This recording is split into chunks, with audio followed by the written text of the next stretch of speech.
So when you were little, what was your dream about the works that Chris Moon's going to do in the future? As a child, I guess I wanted to do something useful. I Mm. grew up in the countryside. I love nature. I love being with animals. I love being in the countryside. So that was very much part of my upbringing. And I, from a very young age, was growing things in the garden, growing vegetables. I always wanted to do something useful, Mm. something where I would help people. And I wasn't quite sure what that was. Initially, I thought growing food was a really good thing to do. And then I decided that actually being an army officer, holding people to account in times of war, that was a very important thing to do. So those were always things that I thought about from a young age. And I always wanted to know the reason why. Even from a very young age, my journey through life was the pursuit of wisdom, to Mm. gain wisdom, to understand more about our world, people, how we behave, and how we can do better, how we can do more. Why is that question of understanding what wisdom is and how do you gain wisdom? How do we gain wisdom in life? Why is that matter? That question bothering you when you were young? While you can have so many other things for you to think on and do, Chris. That to me was always really important. I guess perhaps from a very young age, I wanted to understand more about our world. I wanted to understand why people did what they did. Wanted to understand and make sense of um, people's reasons and the world itself, and why some people could be in one situation and react totally different to somebody else in the same situation. Mm. And I've realized it's choice. So from a very young age, I had a real desire to pursue wisdom, which I still have to this day. Mm. Was there anybody at the family influence you or being a role model for you in that path? Well, certainly my aunt, she was a remarkable character. And she had a disease called polio, so she needed a caliper to walk. So she was a bit limited in what she could do. But she was a remarkable character. And I think that she had that attitude to life. Let's understand more. Let's do what we can to help people make the best of their lives. And if we can do something that will help somebody else, that will add value and meaning to our own existence. So she was a tremendous role model. And the way that she lived her life, overcoming her own disability, was a tremendous example to us all. Well, Chris, if you want to make sense of the world, right, you can choose to become a psychologist, endurance psychologist, or anything like that. But you chose to be serving in the army, in the British Army. Why did you choose that? Because I believe that all it needs for evil to triumph is good people to do nothing. We have to be strong enough to stand up to uh, what is wrong. And certainly, what I did in the army, in the counter-terrorist role I was in, was about stopping people being blown up. So for me, it was very much a question of actually, um, I get the concept of why we need to be strong to stop acts of terrorism. I also think it's really important to put into context man's inhumanity to man. And I despair when I look at the world around us. And it feels certainly at the moment as if the world is going backwards in terms of our humanity. Einstein said something which I find fascinating. He said, look, our technology has advanced faster than our humanity. And what we should be doing in the 21st century is finding ways to make our humanity catch up. And perhaps one day I would hope that humankind will come to realize our greatest enemy is not another nationality, creed, race, religion, or ideology. It is simply the violence itself, because violence breeds violence.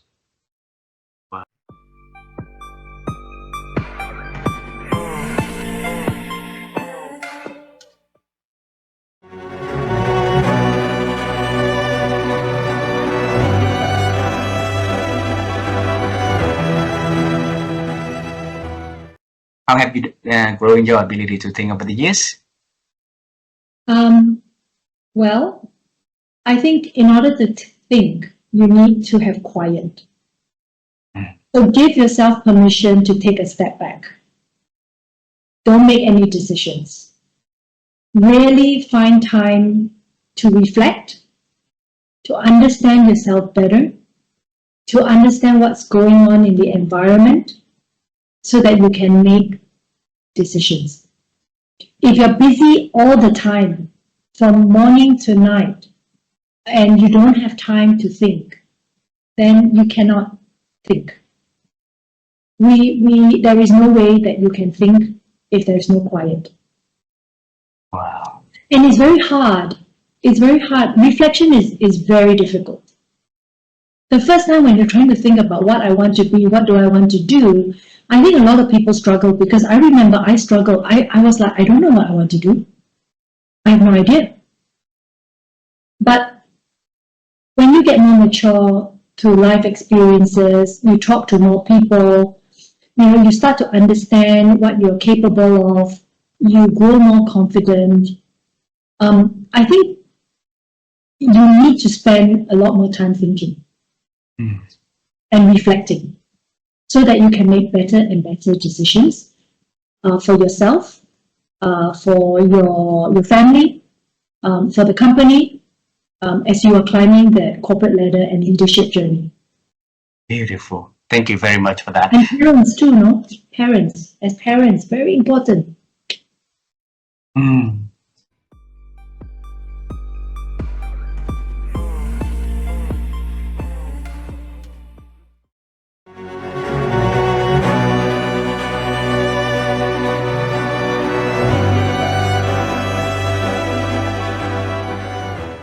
So I define wisdom as not something above us, but within us.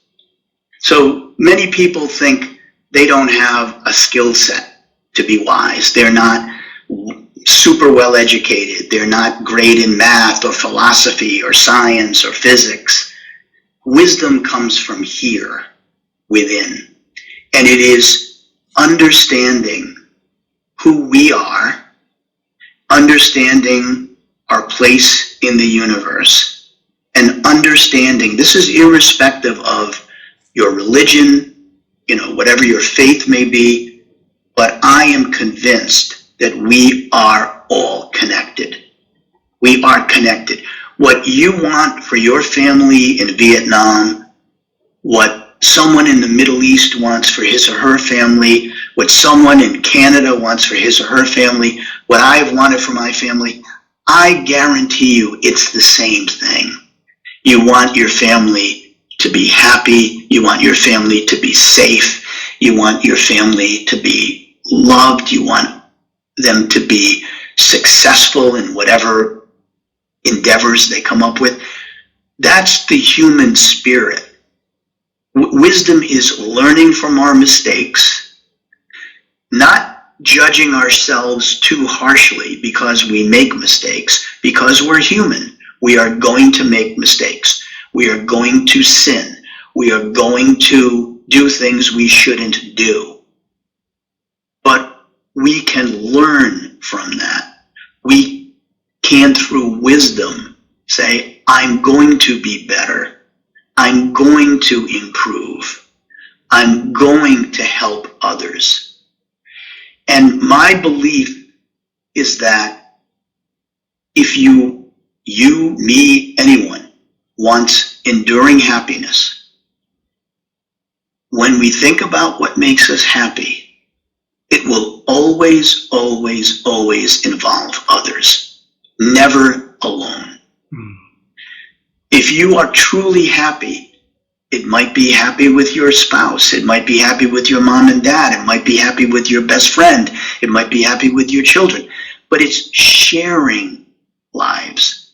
It's sharing something. It's sharing what we know. It's sharing our wisdom. It's sharing our love. It's creating that happiness. So for me, wisdom is something that is in us that we just have to uncover. We have to unbury it sometime. We all have it in us, irrespective of what our education may be. So John, how can we unearth it within ourselves? What can we do? I think what we do is that we remain open. We don't have closed minds. We aren't judgmental. We are accepting.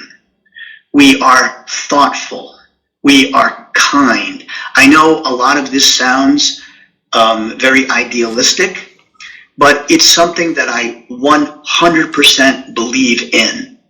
I believe that if we give ourselves the chance to be the people we're supposed to be, that we don't worry about everything, we don't stress about everything, we don't judge everything, including other people, and we treat ourselves and others with respect, then I do believe the goodness within, the strength within, the wisdom that is within, it will come forth. It will come out of its burial place.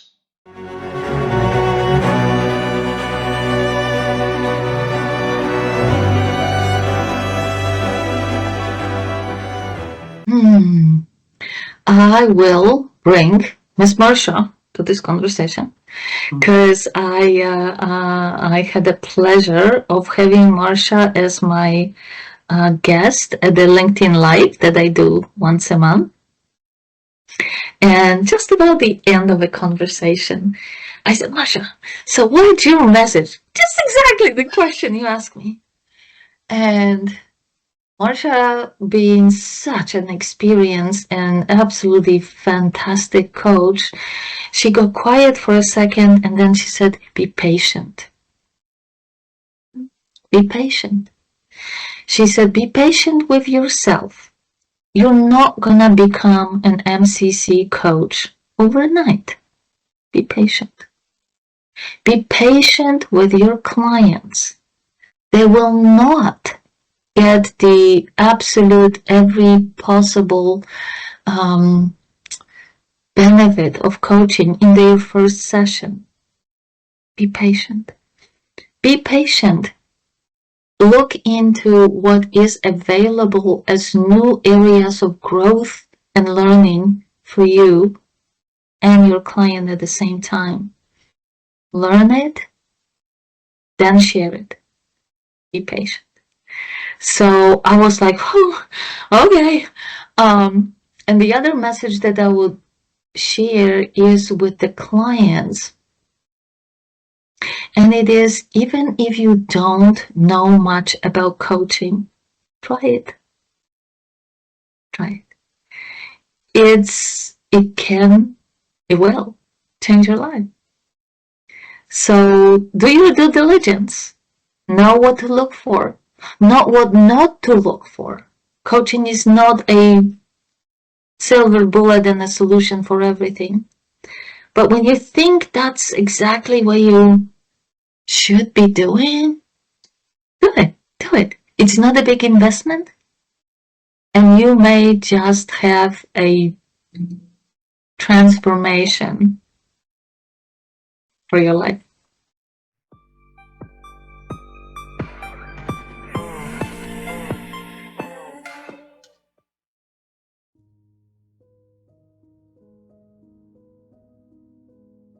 Well, I think in every one of those moments for me, I can now look back, perhaps through my wisdom gear, and see all of the little things I was doing every day to prepare for that moment.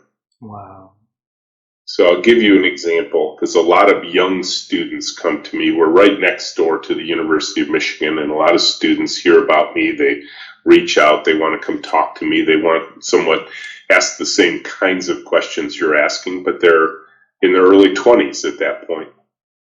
And they ask me often, what advice do you have for me as I go out into the work world?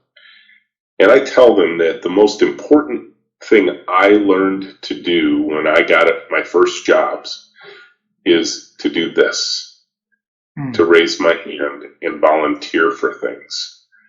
And I say, let me tell you how that worked for me. And part of it was, I think in the back of my mind, I always knew I wanted to have my own business. That was just a kind of a bucket list goal for me. And so I said, I was a programmer. I was a technical person. I had studied computer science at the University of Michigan. So I knew that the value I was being paid for was to create software with my fingers and my brain. That was how I produced value. But if I wanted to grow, I needed to have different experiences. It couldn't just be technical experiences. So when the salesperson came into the room of engineers and said, hey, I'm going on a customer visit. I need an engineer to come with me to explain our products to our potential clients, I raised my hand and I said, I'll go. When the HR director said, hey, we're planning the holiday party for our team, and I need a few people to help me plan it and execute it. And I said, I can help with that. Wow. When the manufacturing team that was building the little electronic products that we were shipping said, hey, we're really behind on shipments. We need a few extra hands back in manufacturing to help build the products. I said, I can help with that. When somebody said, hey, we're going to a trade show in Las Vegas, we need somebody to help build the booth, man the booth, talk to potential customers, I can help with that.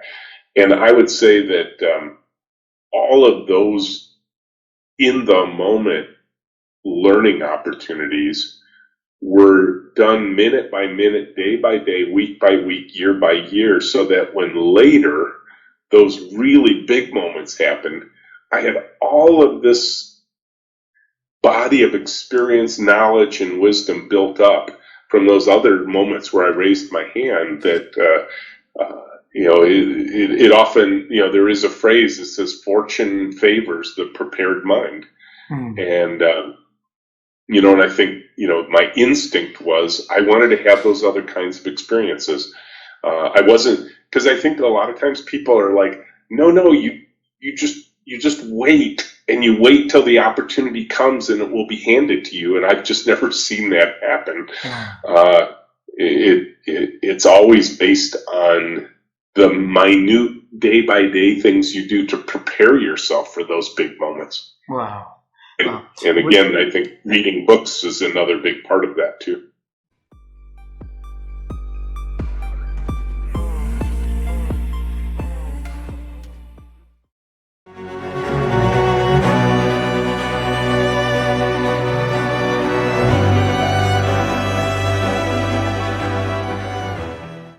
So there's probably two pieces to reflection time, because it is insanely important. It's something that I practice probably daily, but definitely weekly. And it's something I encourage everybody to do, because you have to take a moment and lift your head from everything happening and think about what you've learned and what you want to do. So the first piece is logistical. I spend time every single week looking at my calendar and making sure that I have time for reflection. So I am more of an introvert that does my best thinking when I have the time to internalize it and have quiet time to restore my energy. So I will often have a day that is back to back to back of client meetings and coaching conversations where I don't have time in between, because I know I'm not going to get anything done and I'm not going to have reflection. But I then know, okay, where can I fit in a little bit of time that next morning, or where do I have dedicated time on a Friday to think back through these things and what I want to do different. So it is a constant planning for chunks of time and moments to be able to process and think what comes of it. And for me, it's also, how do I then bring my best to my clients and what I want them to need or what I want them to be able to do, because a lot of times you don't know it in the moment until you've had that time to reflect, and then the aha comes. This second piece is it's usually when I'm walking. It is usually those morning walks when I am telling myself, look for that moment of awe. I'm not even intentionally giving myself a list of things to reflect about. It just pops in. And in that, something emerges that is what was needed. And I keep my phone with me so I can drop a note and follow up on it later. But I find both the logistical piece of it and then making sure that I'm able to do that reflection is key.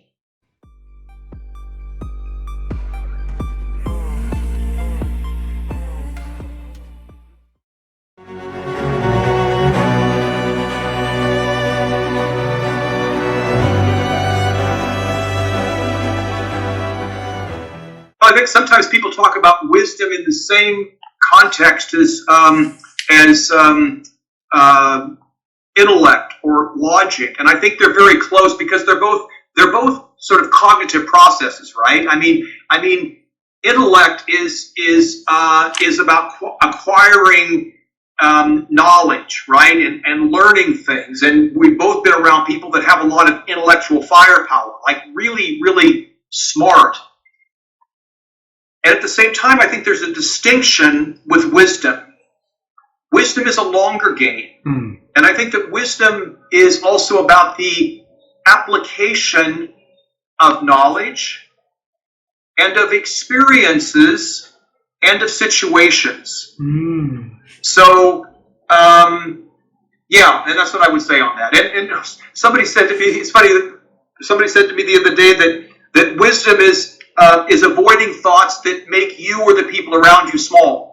So that just kind of stuck with me. And I think that part of maturing with age, at least for me, I was very hard on myself. I came from a very performance-driven family, which had its positive things, but that can also be quite hard if you're always putting yourself under a very critical analysis. And I think one of the things I've learned as I've grown and aged is that to be more gentle with myself and gentle with those around us. And I think that fosters a more trustful, constructive environment. So I think wisdom is also there's a gentleness to wisdom. Wisdom is not something that we force onto people. You can't force wisdom onto people. Wisdom is, for me, is a little bit like ownership. And that's one of my big themes in my work is helping leadership teams and organizations take more ownership to what they do. But you can't force ownership on people. People have to say, I feel safe here. I feel valued here. It makes sense. I'm going to do more than's expected of me.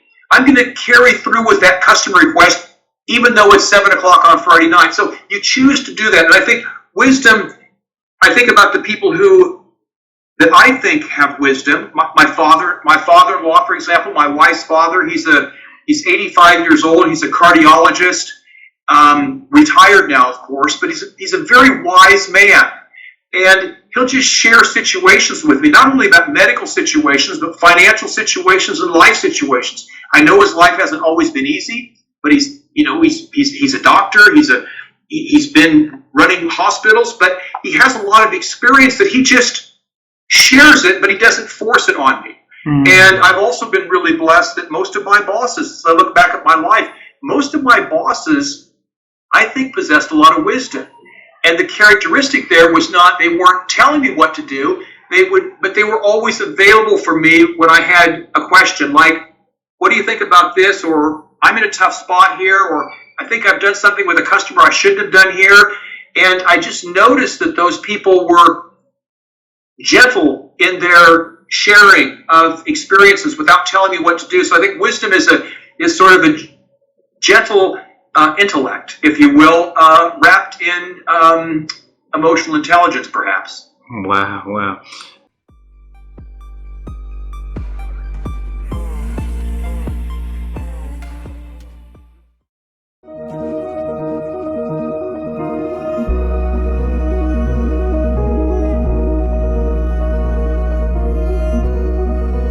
Over the years, Katie, how have you been growing your ability to think? Yeah. So one of my favorite things is if I see something once that I don't understand, I let myself ignore it. if I see it a second time, I'll pay attention, but I might not do anything about it. The third time I notice an idea or a concept or a thing that I'm not aware of, I'm like, right, now I need to do some research on that and work out what that is and try and understand that. So a good example of that would be blockchain. So the first time I saw it, I was like, interesting, don't know. Second time, oh, it's come up again. Third time, it's like, right, now I really need to come to terms with what this is talking about. So that for me is the way that I really prompt myself to keep thinking. Wow. And you mentioned about the people in your world also, the people that push you, the people that support you, the people that motivate you to go to the next level, and by writing the books and, helping their clients also, right? So I'm curious to see how did you, on what criteria did you decide, oh, this person maybe can join to your circle of influence, or that person can join to your circle of influence? And so how do you rank it? So do you mean in terms of like who I associate with, like in the workplace, like who I would see as being part of my network? Yes. Yeah. If they're nice, generally, that's a good thing. Like I don't mess around with people who are a-holes, like they can just do one. And I think there's enough people out there who are nice that they're the ones to focus your attention on. And I think it's about that kind of that shared respect for one another. So feeling that you really admire and appreciate the work that someone else is doing, and that feeling is reciprocated, certainly on a professional level, that's amazing. That doesn't mean that you have to be peers. So I've got some phenomenal interns at the moment who've come from one of the programs at LSE. They're struggling to get a job at the moment because the market is brutal in the UK. And they're so smart. I'm learning so much from them. Their skills in terms of like more contemporary online research methods, the types of AI tools that they're familiar with, that they've been taught about on their course, they're phenomenal. So like the respect definitely flows both ways there as well. They've got a great skill set, and it's amazing to learn from them in the same way that they're learning from me.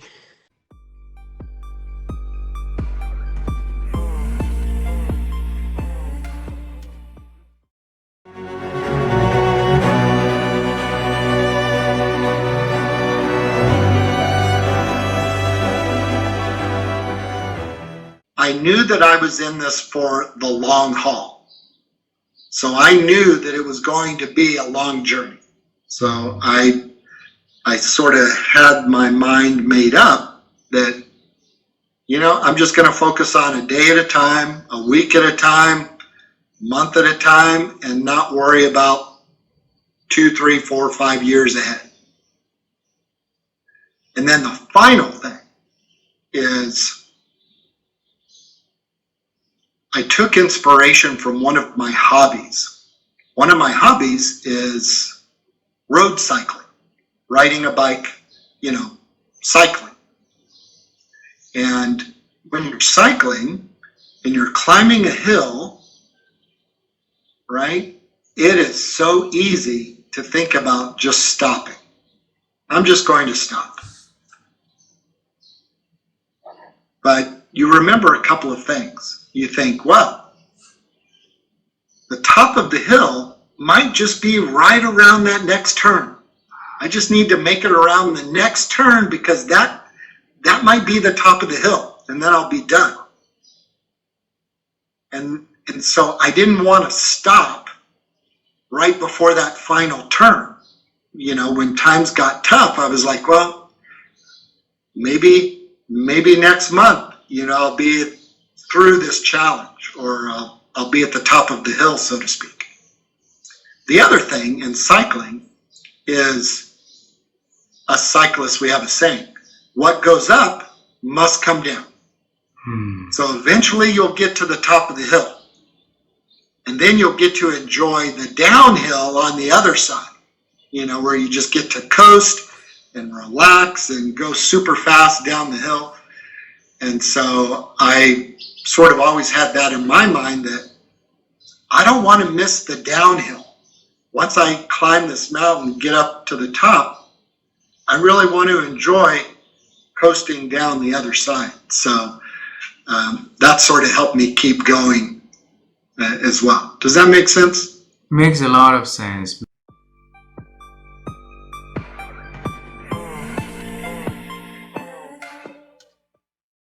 I was born in 1927. It's September 29th, so it's kind of end of the year. My name is Dr. Edith Eva Eager. People call me Dr. Edie.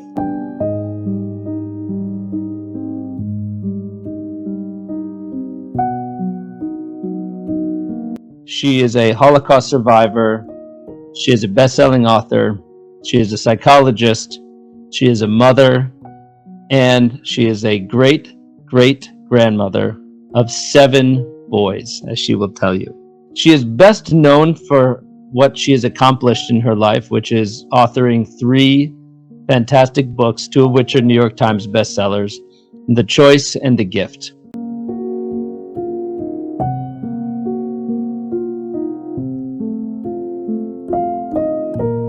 Acknowledge what you're doing now, whether it's working for you or not. The choice to know that you have other options, to be able to stretch your comfort zone, and to be able to look at the same thing, but from a different perspective. When you found out that not only were you not able to compete, but that you were going to be a prisoner, and that you were in a place far worse than anything you had experienced. Auschwitz, yeah.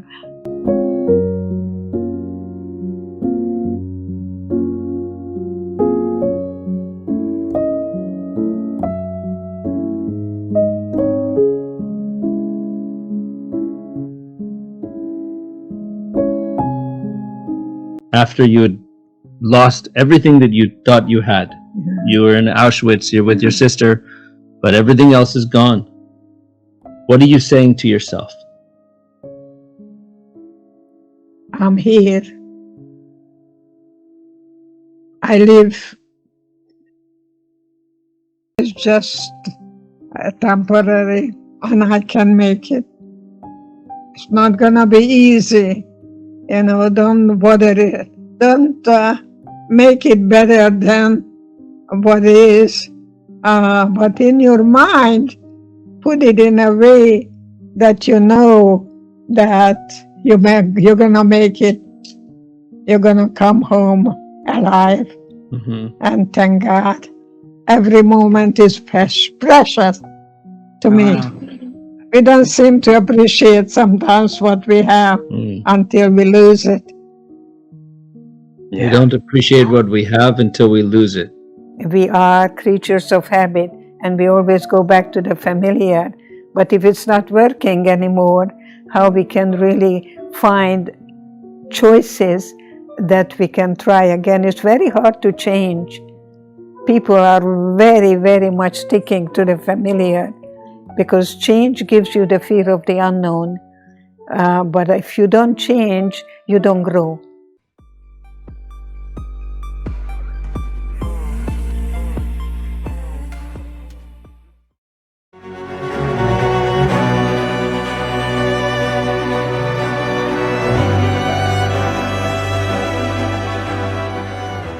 How do you define wisdom in your life? You know, it's such an interesting question because, you know, to me, wisdom, when I think of wise people, I think of people with a lot of experience, you know, that have lived a life, right? Sometimes we'll say, oh, that young person is wise beyond their years, you know, and so you've got people that really are deep thinkers at an early age. For me, wisdom is all about sharing experience.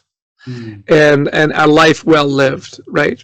I think wisdom is the culmination of your life's journey.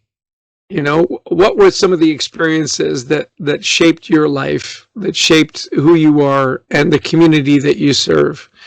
You know, you and I are both great fans of Marshall Goldsmith, right? Yes. And whenever I talk to Marshall, his life experience and the way that he is able to share what he's learned, to me, that's wisdom, right? It's not just knowing a lot of stuff, it's sharing that experience. How do you take that knowledge and that wisdom and share it with the people around you? And no one does it better than Marshall. you know. And I will tell you that the reason that I said yes to your email is because Marshall taught me that when people ask for help, or they ask you to endorse a book, or they ask you for your opinion, there's only one answer, and the answer is always yes. Wow. Now, I wasn't always that way. You know, I think a lot of people think that wisdom is acquiring a lot of knowledge and keeping it to yourself for your advantage, right? I know stuff you don't know, and that gives me the upper hand, right? I think true wisdom is gaining a lot of great knowledge and then making sure that you share it with people that need it and ask for it. So, you know, I was so touched that you thanked me for responding to your email. I'm thinking you should thank Marshall, because he's the one that taught me to say yes to all those things. Isn't that interesting, how wisdom cascades, you know, wisdom ripples. Wow. And it was from Marshall to me to you. Yeah. And just because of that kind gesture that you did to us, it's really hard for my wife and I to ever say no to anyone that asks us for help. And this one also. And, you know, so every time that someone asks us for help, and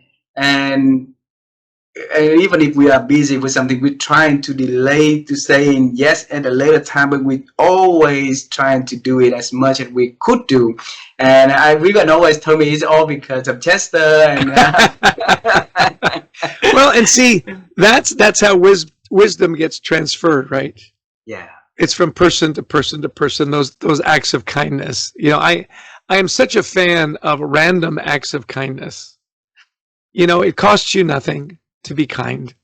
It costs you nothing to hold the door or help somebody with their packages, or, you know, give them a kind word or a pat on the back. It was interesting. Just last night, my wife and I were at the grocery store, and we were buying various and sundry things, you know, for the next few days. And the woman at the checkout was just delightful. You know, and often, you know, jobs like that, they're hourly jobs, and they kind of survive the day, get the paycheck, go home. She was so engaging. She was so friendly and so lovely that we have a tradition in our family. Let's see if I can find one that makes sense here. We have these little gratitude stones that I carry with me. And she was so wonderful. I said, hey, I've got a little gift for you. It's a good luck gratitude stone. And she goes, oh, really, for me? And I said, yeah, you know, it's a stone because a stone in the pond makes the water ripple, just like your wonderful smile and your wonderful positivity. So I hope it brings you good luck. And she goes, oh my gosh, I will carry this with me everywhere. You know, and I thought, I buy these by the hundreds, by the way, and you know, they cost $1 or whatever. It took 20 seconds to have that conversation, and to then see her smile and put that stone on her register, and to know that she'll carry it with her. Why not? You know, why wouldn't you? And wow. I love just little random acts of kindness. And my wife said, well, you made her day. And I said, you know, I know you, my wife knows this. I set a goal to uplift a stranger every day. Beautiful. So somebody I come across, can I do something kind for them? Can I give them a kind word? Can I give them a little gratitude stone? And you know this because you do this. Not only does it make their day happy, it makes your day happy. I mean, you always feel good. When you say yes to those people, you and your wife, of course it lifts them up. It also lifts you up, doesn't it? I mean, you feel great about being of service and helping somebody.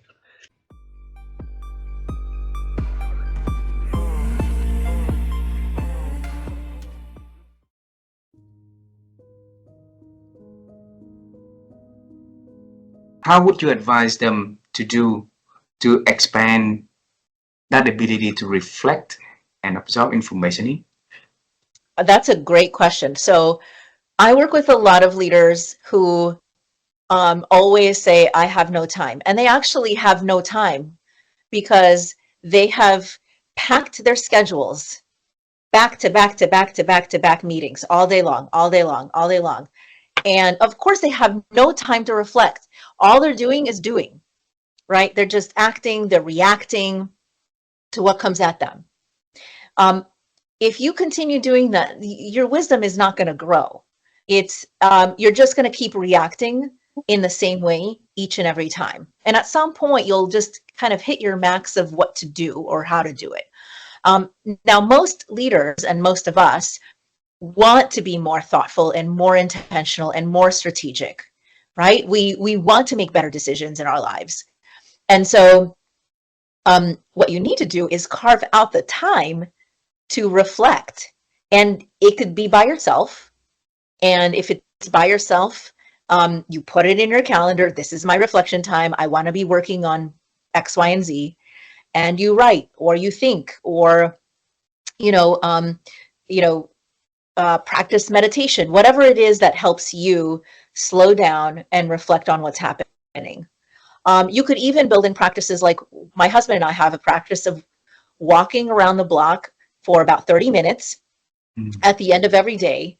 And yes, we're connecting, right? Reconnecting as a unit. But what we're also doing is trying to make sense of what happened during our day and getting some reactions and thinking through it. And that is reflection time, right? So you could do it with another person. You could do it with a coach. You could do it with a therapist. You could do it with your spouse. You could do it with your child or your grandfather, whoever helps you slow down and think through what happens and make sense of things. And what happens when you do that is like all of a sudden they'll ask you various questions and you'll have insights.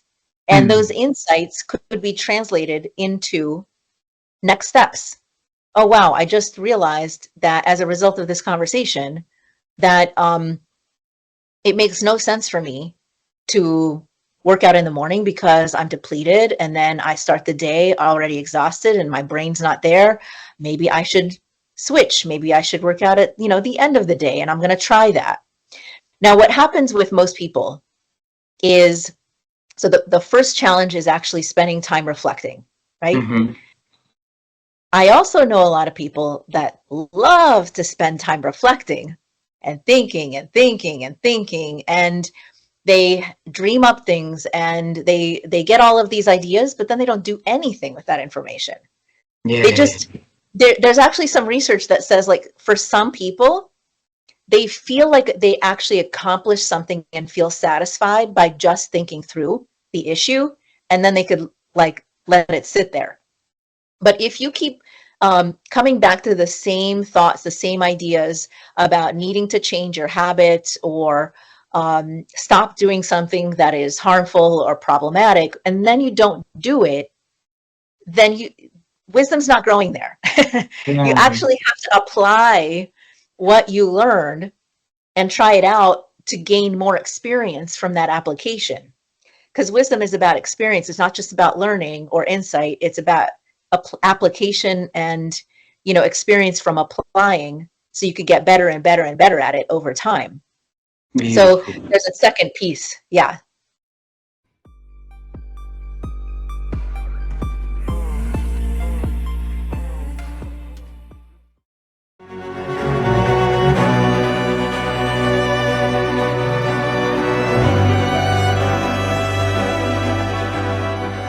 So everything you touch is really, really flourish, right? How did you do that? So a couple things, and we mentioned it before, the work ethic, the discipline, the accountability, putting in the time, being willing to sacrifice and say no to one thing and yes to the other. When in our career, we have to be very disciplined and accountable and have that work ethic and do what we need to do to build up that flight plan and confidence, which is a byproduct of our work ethic and our disciplines. So that's foundational. But also, it goes back to the wingman philosophy of others who helped me. When I first decided to become an entrepreneur, I joined the National Speakers Association, which I know you're familiar with. So many other folks who coached and mentored me and took me under their wing, and who I built relationships with, who I had the courage to say the three most important words in life, which are, I need help. To be transparent and honest enough to reach out to people and say, hey, help me. I'm afraid. I don't know. And to build relationships with people and to be around others who are giving, who have that servant mentality, who give their wings away. And so that was a big part of my career and in my life, finding those mentors and coaches and friends who quite frankly gave me the inspiration and advice to step out of my comfort zone and to do what needed to be done. I have a saying, make your friends your mentors and your mentors your friends. Mm. And so we need to think about our friends and make sure that they inspire us and coach us, and who may make us feel uncomfortable, who may call us out if they see us not doing our best or sacrificing our honor and our integrity, who tell us what we need to hear, not what we want to hear. And so I love that part in the military. We spent time with great people, sharp men and women, and my friends, sharp, confident, but they pushed me, they embarrassed me in front of, just by myself, who say, Walter, you could do better than that. What were you thinking? You need to be doing A, B, and C, and coaching me through these things, because many times we have blind spots in our lives. When we're strapped in our plane, we can't see behind us. Right? Have you heard the expression check six? Have you ever heard that expression? No. Check six. And so check six means, hey, when you're strapped into your plane, barely able to move in your little cockpit, you can only see out front and to the side, right? You can't see behind you. You don't know if you're leaking fuel or on fire. Oh, one of my missiles dropped. You can't see if you're leaking fuel or on fire. You don't know if an enemy aircraft's coming up at you, right? However, if you have somebody on your wing at your right 3 o'clock or left 9 o'clock, if you can picture the clock, it's easier for them to look over their shoulder to see what you can't see. And then to call out the threat. So if I'm flying with you, and a missile's coming at you, I'll say, hey, missile. At your 6 o'clock, brake right, or brake left. Like, I'll tell you to take action. I'll tell you to maneuver. And so you won't second guess me. You won't, ask if you should brake left if I told you to brake right. We have a relationship. We have trust. This bond that's built on the ground through our relationships, through our integrity and our connection, so that when we're airborne and the missiles are coming, you can trust me and I can trust you. So part of success in my life, and I think part of the success in all of our lives, is to have folks who have our back, who have our blind spot, who see what we can't see. And to give us feedback and to tell us what we need to hear and not what we want to hear, to get our ego out of the way. So always being coachable, always being approachable from your teammates and seeking out others. That's a big reason why I've been a success. National Speakers Association is because of it. People like you, who I know we're just building a relationship, but I guarantee somebody like you could give feedback on my life, on my health and fitness, on my relationships, on my business. Open the doors for me in Vietnam, and I can hopefully open some doors for you, because we have this bond now, this connection that starts with the heart and then goes to the hand. And the hand, it's about pushing up the throttle and performing. And so those relationships count. And when we have the courage to seek others for help, and we also realize that it's part of our responsibility and passion and our servant mindset to give others our wings. And to lift others who may be in the dungeon of doubt, and to be there for them. I think that's an important part of being that wingman or wingmam, that trusted partner.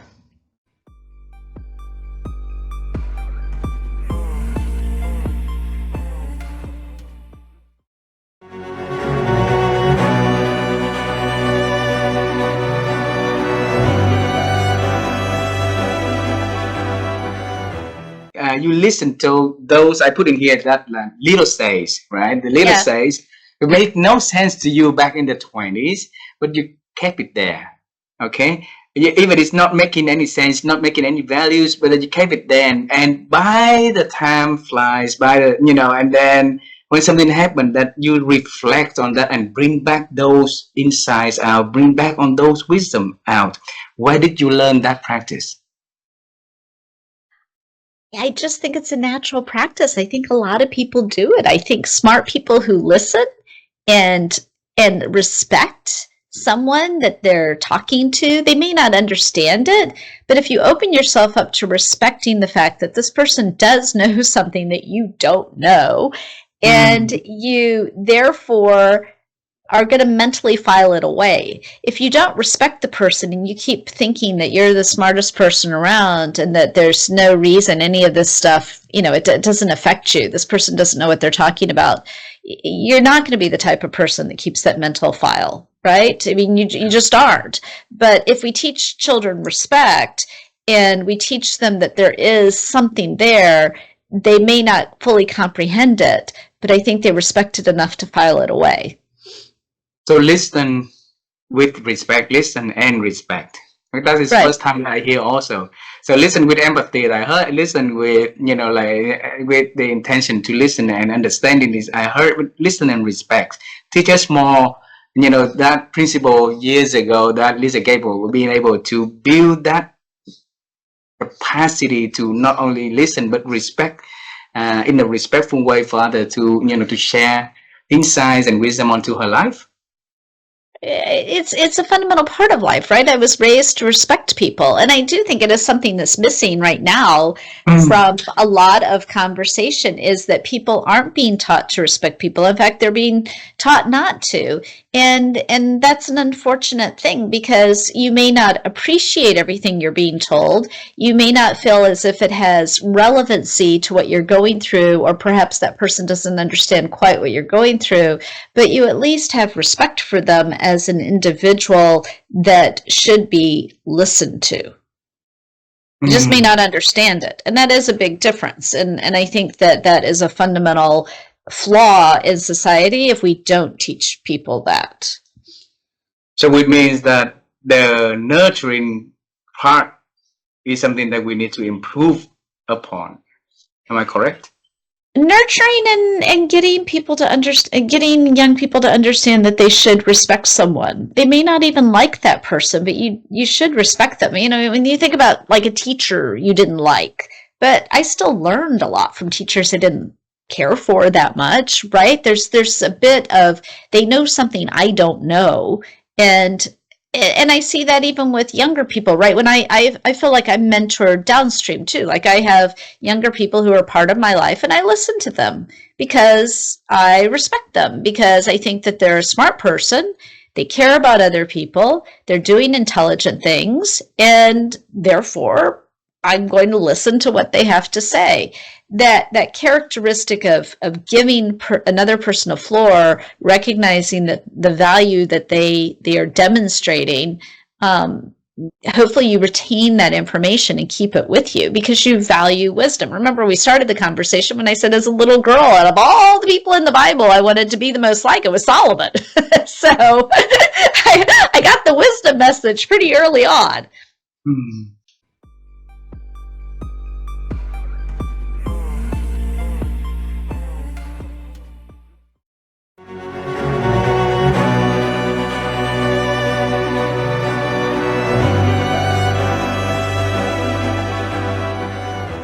Yeah, well, my dad had even more influence than my mom, so there's a million of them, right? But I think probably the most important one is that every decision you make, no matter how much you think, you can hide from those decisions. Those decisions appear in your mirror every day. And I think for me, integrity is what you do when no one else is around. And I think for my father, it was, you can't hide from your choices. And I think there are a lot of people who try to, who live lives where they don't show the fullness of who they are. So it was helpful when my dad realized there's no hiding, and never do anything you don't want to see in the newspaper or on the evening news. Because though you think you're smart enough to get around it, it still lives in you. Beautiful. The last question, travel time with me. one more time, okay? It seems like you have another meeting, right? So I want to keep it quick. If you travel time with me and meeting the young little kid Joseph, and then you tell him about the future journey that he's going to have, what is the one thing that you're going to tell him? Don't be as scared about the future. The future will be wonderfully beautiful. I would really want, because I think when you're really young, you just don't know how you're going to navigate all of this stuff. And I think I probably had some of those fears early on. But more importantly, just enjoy it more and give yourself a little more time to savor and a little less time to reach. So I wish I'd have taken a few of those more moments along the way, and I'd like to have him think about that so that he doesn't just rush past some of the most beautiful moments of his life.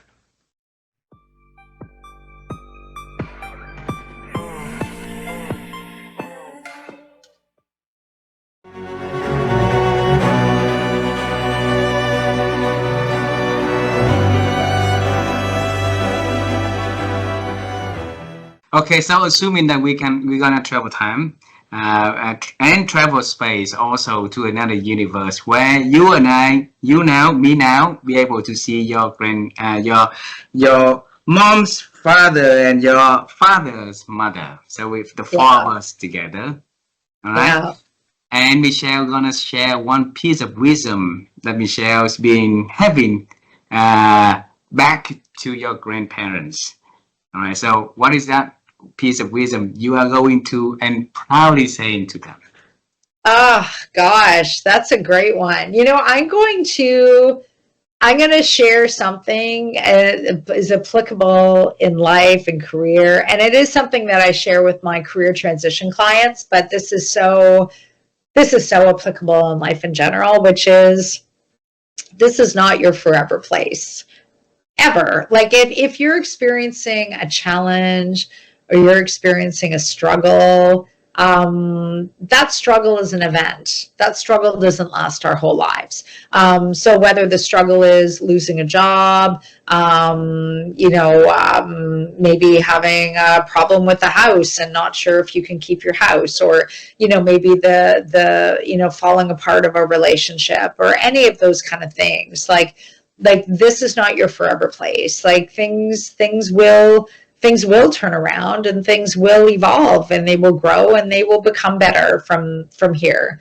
It can feel very stressful in the moment, but it's not going to be how it always will be. So I think that's something that I've learned. I have learned that through life, with different situations and different challenges. And that would be one thing that I would share. I've seen it help so much, and I've seen the truth of it so much too.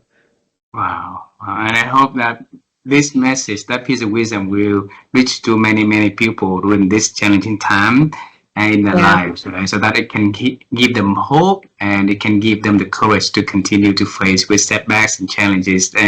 So on their journey, they'll be able to find peace and joy. So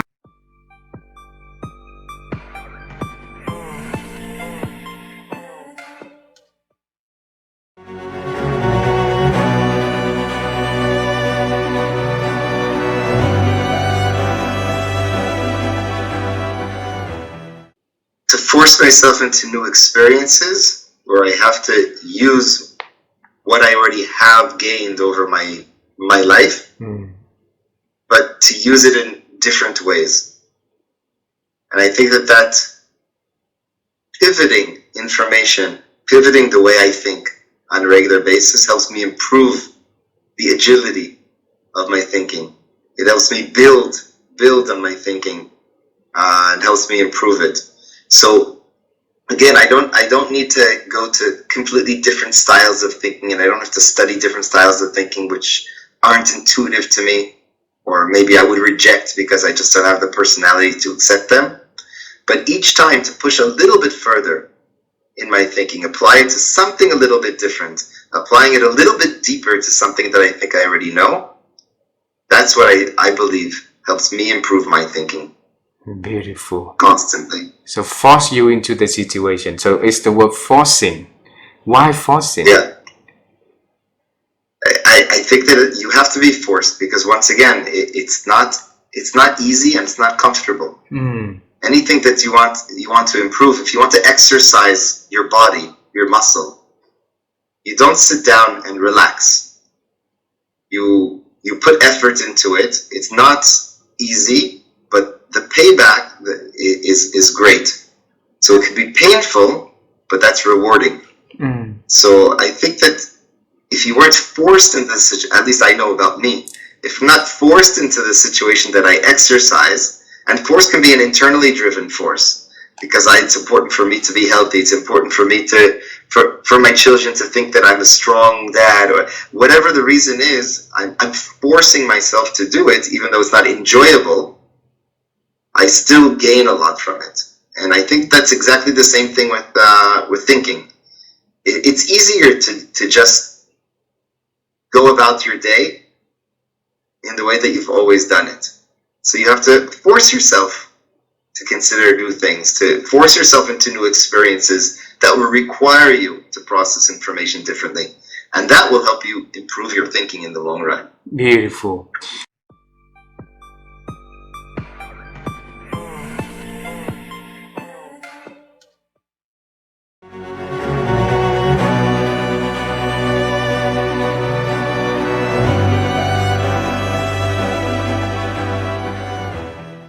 Well, because we've been brought up on the selfish, finite resources of economics. And the reality is different. I mean, there were headlines today about what's wrong with the world is too much empathy. I would say that actually it's the reverse. It's not enough empathy. That unless, because we're all on one blue bubble, this comes back to Star Trek now, we're all going to die in the same fiery ball if we're not looking out for each other. And having more widgets and having more stuff, you can't take it with you at the end. So for me, this whole mantra of creating cultures of connection in a world of increasing disconnection, my ideal vision would be at a global scale. But of course, that's outside of my influence. It's outside of any of our influence. But what I can influence is creating a culture of connection with you in this conversation. To start creating that culture of connection to the people who are watching and listening to this conversation, to feel like we belong, to feel seen and heard. And then as leaders, whether we are the CEO or the intern joining an organization, we can do that at the tables that we sit in at work and at home. Do we bring in everybody? Do we allow space and silence for the quieter voices to be heard? Do we pay attention to the colleague that was always bouncy and enthusiastic but seems a little bit more reserved? Are we curious about what might be happening in their home lives that's draining their energy? Are we watching on the computer screen for who's just going through the motions but maybe hanging up and going, oh?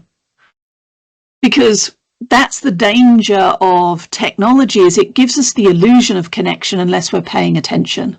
But this medium, I have learned since the pandemic, some of my newest and deepest friendships I've made through the camera, because I chose to lean in, I chose to share more of my story, I chose to not always appear, you know, in my office attire. Sometimes it was PJs and a little bit of bed hair because I just couldn't even. But when we can bring more of our human to work, when we can bring more of our human to our conversations, that's when we start to build connection, not just a relationship. You do your stuff, I do mine, but we build a connection. That's when we become better together.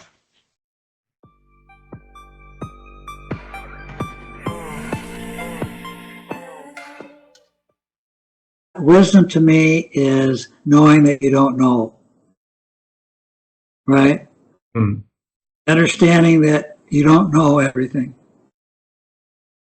And wisdom comes from listening to other people, listening to what they really say, and being in tune with who they are, And wisdom comes from your life experiences, you know, but you don't have to experience everything you don't have to have somebody, you don't have to have somebody tell you, don't touch the stove if you can see the stove is hot, you know? But wisdom comes from learning to listen to people when they say, Howard, the stove might be hot, be careful. And so wisdom is living a life full of curiosity, willing to learn, willing to grow, and understanding that you don't have all the answers.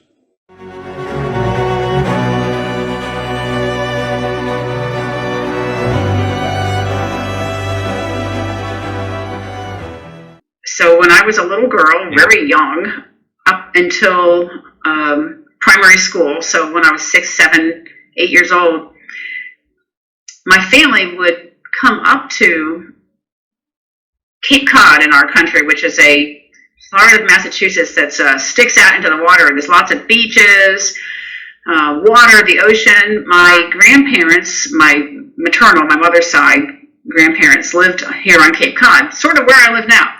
And I had been born and raised in Maryland, but when I retired, I finally did retire up here to Cape Cod because of those childhood memories with my grandfather. So my granddad had a rowboat, and he would take me out when I was a little girl. My grandma would make us sandwiches, like peanut butter and jelly sandwiches, and my granddad would row the boat out into the bay, not the ocean, but a bay about a mile or two long, like the one I live on now. And he would teach me how to row. And for anybody who's rowed when they're young, you get into a rowboat, you have an oar in each hand. And when you're really little, first of all, the oars are heavy. Second of all, one oar always hits the water before the other, and then your boat goes the wrong way, and you just like wonder, am I ever going to get this little rowboat to go in a straight line? Because there's so many things that I'm just, I can't do this. And so my granddad would show me how to balance the oars and how to get my timing down and be patient. And he was very calm, cool, and collected.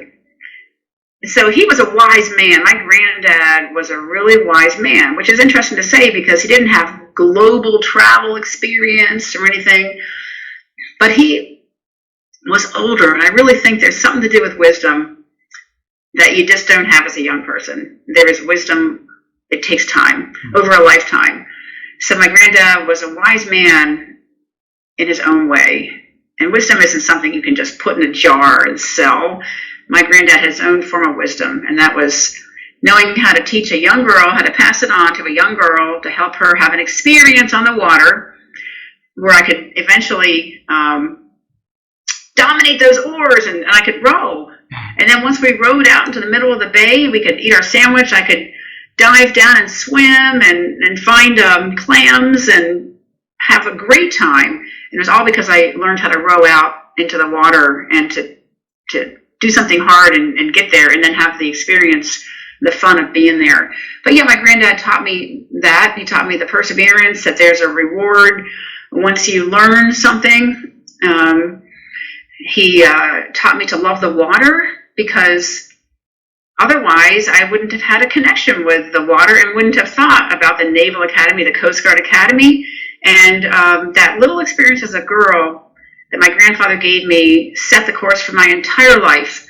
So what I would say is, for anybody out there who's watching right now, there's somebody in your life who's younger than you, who's more inexperienced than you, who's less capable than you, that you can guide and mentor and pass on your wisdom. You might not have a whole lot of wisdom, but you have got more than they do in different ways.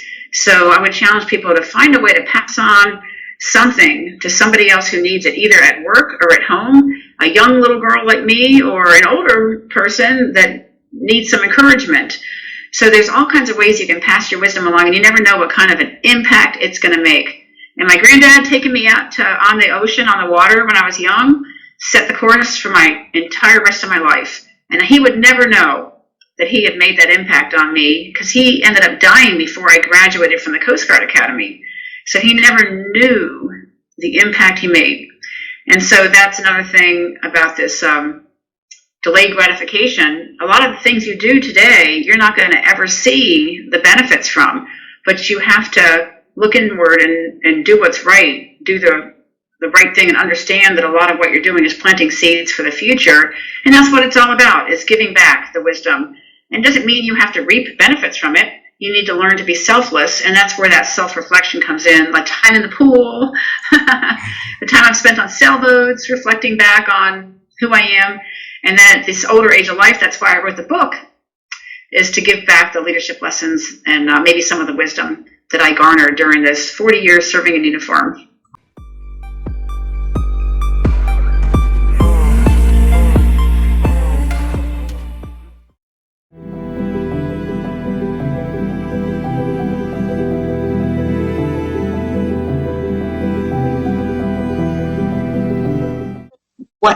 What make us lose all that, blank page when we were first born? Yeah. Well, we're not exactly a blank page. We have our genetics, and there's actually a large correlation between your parents' IQ and your IQ.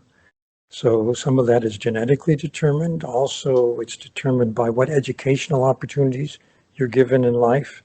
Whether you read a lot or not at all, go to school or don't go to school, go to a good school or not so good school. All of that matters. And IQ actually seems to be pretty much set in childhood and doesn't change that much through your life. Emotional intelligence, on the other hand, is learned and learnable at any point. I just put an emotional intelligence program online so people can enroll in it themselves and do it at their own pace, because I believe anyone can get better. And do you have show notes? Yes, yeah, we have 3. Yeah, maybe you can put that in show notes for people who might listen, who want to help improve their emotional intelligence and do it in a self-paced way, do it on their own time and so on.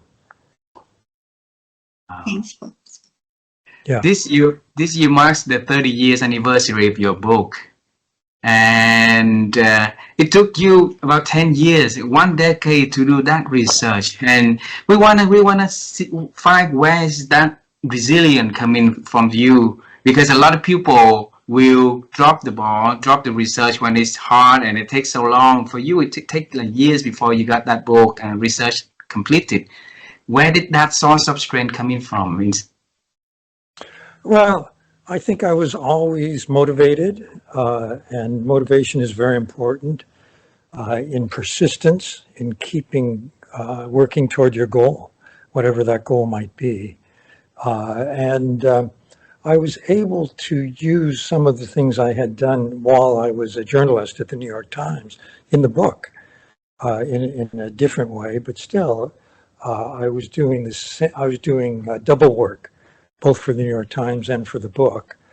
And the book was originally just about emotions in the brain. I saw an article in 1990 by Sullivan and Mayer called Emotional Intelligence. It was the first time I had heard the term. And I thought, oh, that would be a good name for the book. So I used it for the book. I didn't know the book would become so well known around the world. And the concept of emotional intelligence has become spread everywhere. It got a lot of pickup in 2 areas, in education and in business. And in business, it makes sense because people who are more emotionally intelligent in leadership position, for example, do better. They get more motivation out of the people who work for them. People are more loyal to them. People are more engaged when they do their work.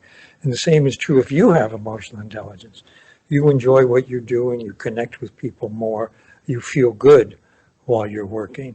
And I think the good news is that this can be improved at any point in life if you're motivated to do it. Wow.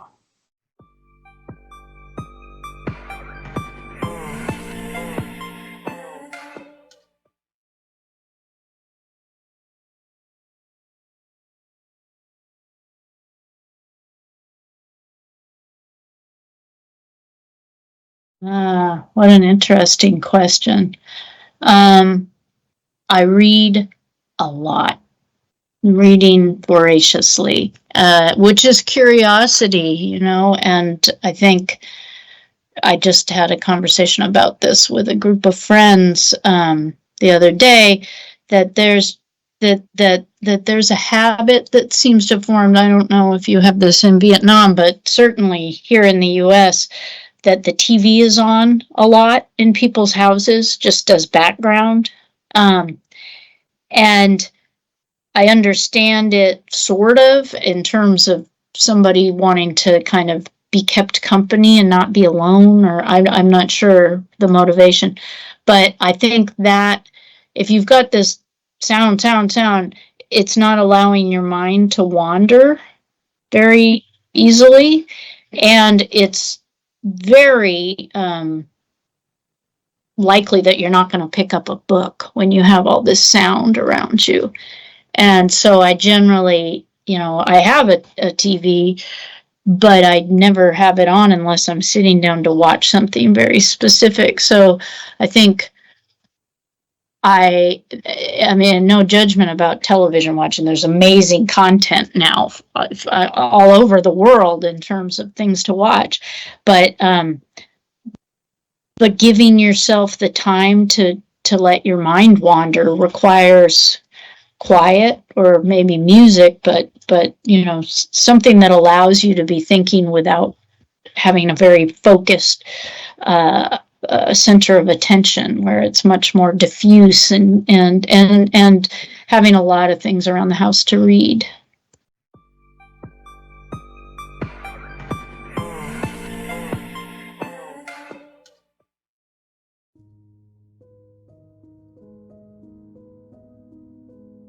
When we talk about journey to best self, we talk about being open-minded. We talk about no one can be their best self by themselves. It takes others to help them to do that. All of that, which is science-based now and is huge in our country, was I had the opportunity to play small parts in building something like that. So that's, it's long-winded, but that's, and I'm still on a journey. I'm still on the journey, and I've been just very fortunate. But that journey, when I went to the business world, for some reason, I got to meet some amazing chief executive officers who did the same thing the coach said. I want you to work, of course I was still in the business school or the law firm. I want you to basically work with me on some things. And, and so I had 4 or 5, world-class, very big companies, having the CEO says, let's work together and figure out how to do some of this stuff. And it was all about how do we emotionally engage our employees. All those big coaches were very adamant about that. The people who work for me are people who I have to help them become their best self and be a happy person and be a good person and be a good worker, but a good family person, et cetera, et cetera. So I've had this conglomeration, and it's really, it's mind-boggling. And I'm sure people will be listening to it and saying, this is so weird. Yeah, it is so weird. But it goes to show that if we come to the table in a certain way, there will be lots of opportunities. Wow. And we do have control over what we bring to the table. So if you think about it, and there's other things I could have said, okay? I mean, I went to law school and got accepted into one of the top 5 law schools in the country, and I never took the law boards or never did a formal application. I got on the phone and talked to the dean, and we had a 45-minute talk, and he told me, I'll see you in September. Right? And so it's this ability to bring together, if you will, happiness is one word, wisdom's another word, human excellence is another word. I was just a hard worker, but there was something in me. There was a reason I lived, because as all the doctors said, you're the only baby this small that's lived this way. Wow.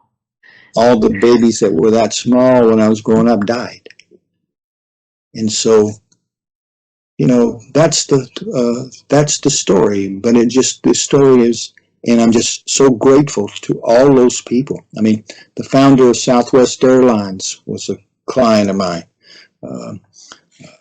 As an example, biggest, which was for a while the biggest and best, the founder of the Ritz-Carlton Corporation, all right, was one of the people that I worked with. I mean, people like that, and all of them, if you will, were, quote, spiritually oriented in the sense that, okay, not necessarily, being one church is better than another church, but it's like, how do we help people become their best selves?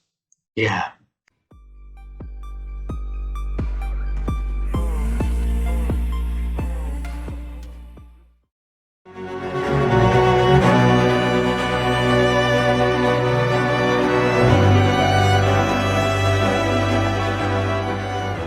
Karen, for you and David, you have people to get wiser. You have leaders to be to lead the team better and be better leaders, right? What kind of question do you ask yourself every day?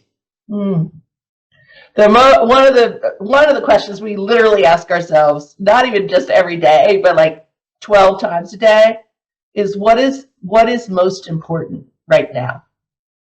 And we teach in our leadership programs, we call it the MIT, the most important thing, and we teach people to think in terms of a pyramid. So what is most important at the strategic level? Like, what are the 2 or 3 big things you're working on as an organization? What are the most important initiatives under that? What are the most important activities? And then, very importantly, what are the most important habits that, if you do them consistently, will make the biggest difference? And to understand, grounding yourself in that. So, obviously running a leadership development company, one of the most important things is our client experience. Do people come and have a unique, best-in-class experience learning something that they're going to apply, right? Because that's our mission, that they're going to go be able to do something. So that is a most important thing. Being a thought leader in the world is a most important thing for us. It's important that we don't phone it. We don't use ChatGPT to write blog posts for us, right? We are doing our original research. We're sharing our experiences. We're writing. Like, all of these things are most important things, but they all run down to a habit level. But in any given moment, you have to have a laser focus on what's the most important thing. So yesterday, for example, we had a cyber attack hitting our website. Oh. Now, our website is everything for us, right? We've got 1,500 articles. We have universities that depend on our articles. We have clients that depend on our articles. It's our marketing. It is a big problem when, like, 5 minutes before I get a call, a university calls us and says, we've just blocked your site. Okay, this is not good.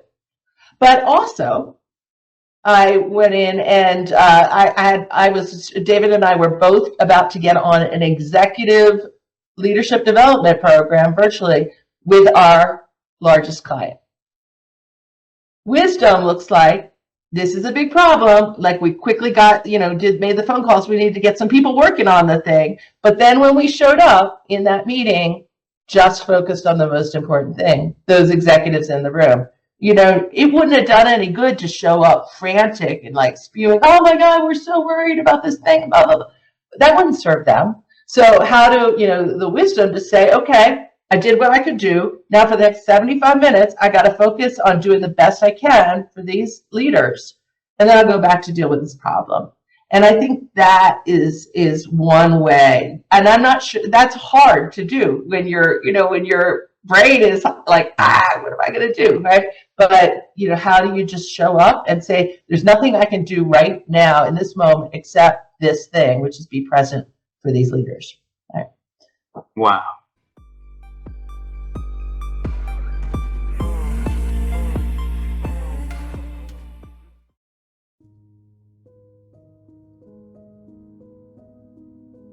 How have you been growing your ability to think and expand it? Well, thank you for thinking that I think. We'll just start with that. I think for me, and this is just for me, curiosity has been one of the best attributes that I've found that I can develop in my life. Not just taking at face value what's presented to me. How did you come to that conclusion? What's the evidence that actually supports what you're saying here? And in today's politically charged environment where you've got fake news going, I mean, you got all this stuff that whatever people are trumpeting out there. Where's the validation? Critical thinking. I think critical thinking, it's not taught in schools anymore. It used to be taught, in my experience. I mean, certainly when I was going to school, I had to actually show my work, if you will. Yeah. How'd you come up with that answer? Show your work. So there was evidence-based questions that were part of my upbringing. Starting with my parents. How did you come to that conclusion? You're upset about something. Why do you think that's what it is? And that would stop me. I was going, because it's not an answer. What's the evidence you're using to support your upset? Oh, I don't have any. I'm just upset. Okay, well then let's back up the truck and start all over again. So the idea of critical thinking, just being curious. What's the source? And this goes. I think honestly, it goes hand in hand with emotional intelligence. Self-awareness is the foundation of emotional intelligence, and this idea of awareness. What's the source of my emotional experience today? What's the source of this behavior that I feel compelled to do? What's the source of it? I mean, just that question. What's the source of this? It gives me pause. Viktor Frankl, yes, talked about between stimulus and reaction, there's a space. In that space, if you curate it well, you can make a different choice. In that space, you have to think before you behave, before you act. In that space, think. And then you'll know what to do next. Beautiful, beautiful. And if people can have that space for a little longer, for them to think, you see how beautiful the world would be, right? Would become, yes. Absolutely, yeah. I promised my wife to ask the last question. It's going to be a bizarre question, in case it's not related to this conversation at all. But if you had a chance to travel time and to meet you at the age of 18, all right? And you have a message to talk to your own self at 18 years old. Okay. So what would this 75 years old Blaine talk to the 18 years old Blaine? What message? Take more risks. Take more risks. Take more risks. Take action faster. Those two things. Take action faster and take more risks.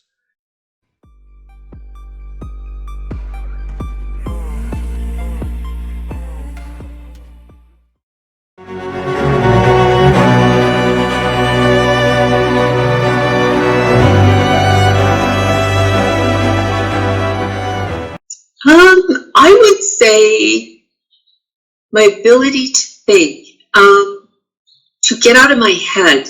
Sometimes it's going for a walk. Sometimes it's journaling. Sometimes it's reading and taking the time to reflect on what I've learned, what I would like to share with someone else. But it really is creating that space. And I can remember there was a LinkedIn Live Whitney Johnson did during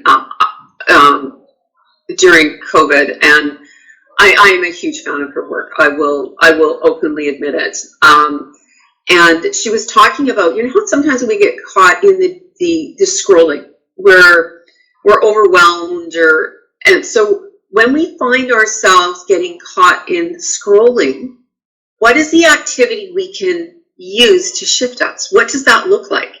And so, often when I find myself, and I find that's happening for me when I'm overwhelmed, when I'm feeling tired. So I find actually, I'm not a gifted pianist, but I can play the piano.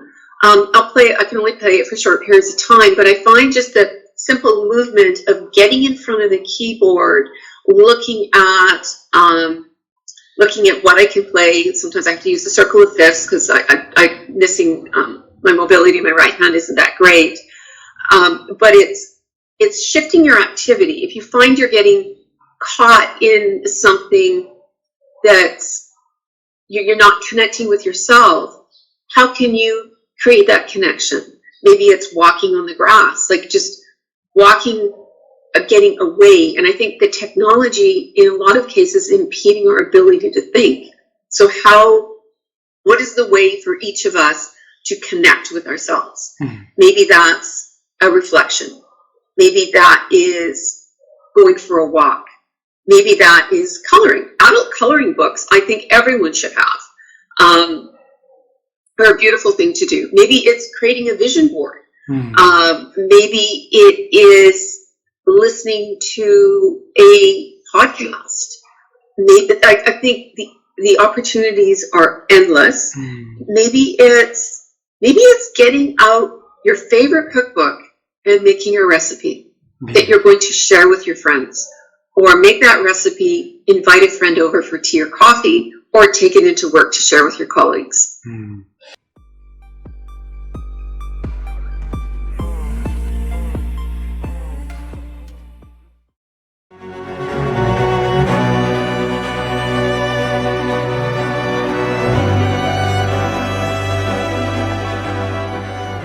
What have you been doing to have that clarity in life? For me, one of the best activities I ever undertook was shortly after reading Stephen Covey's The 7 Habits of Highly Effective People. I took one step that has impacted my life ever since, and that was in his chapter, Begin with the End in Mind.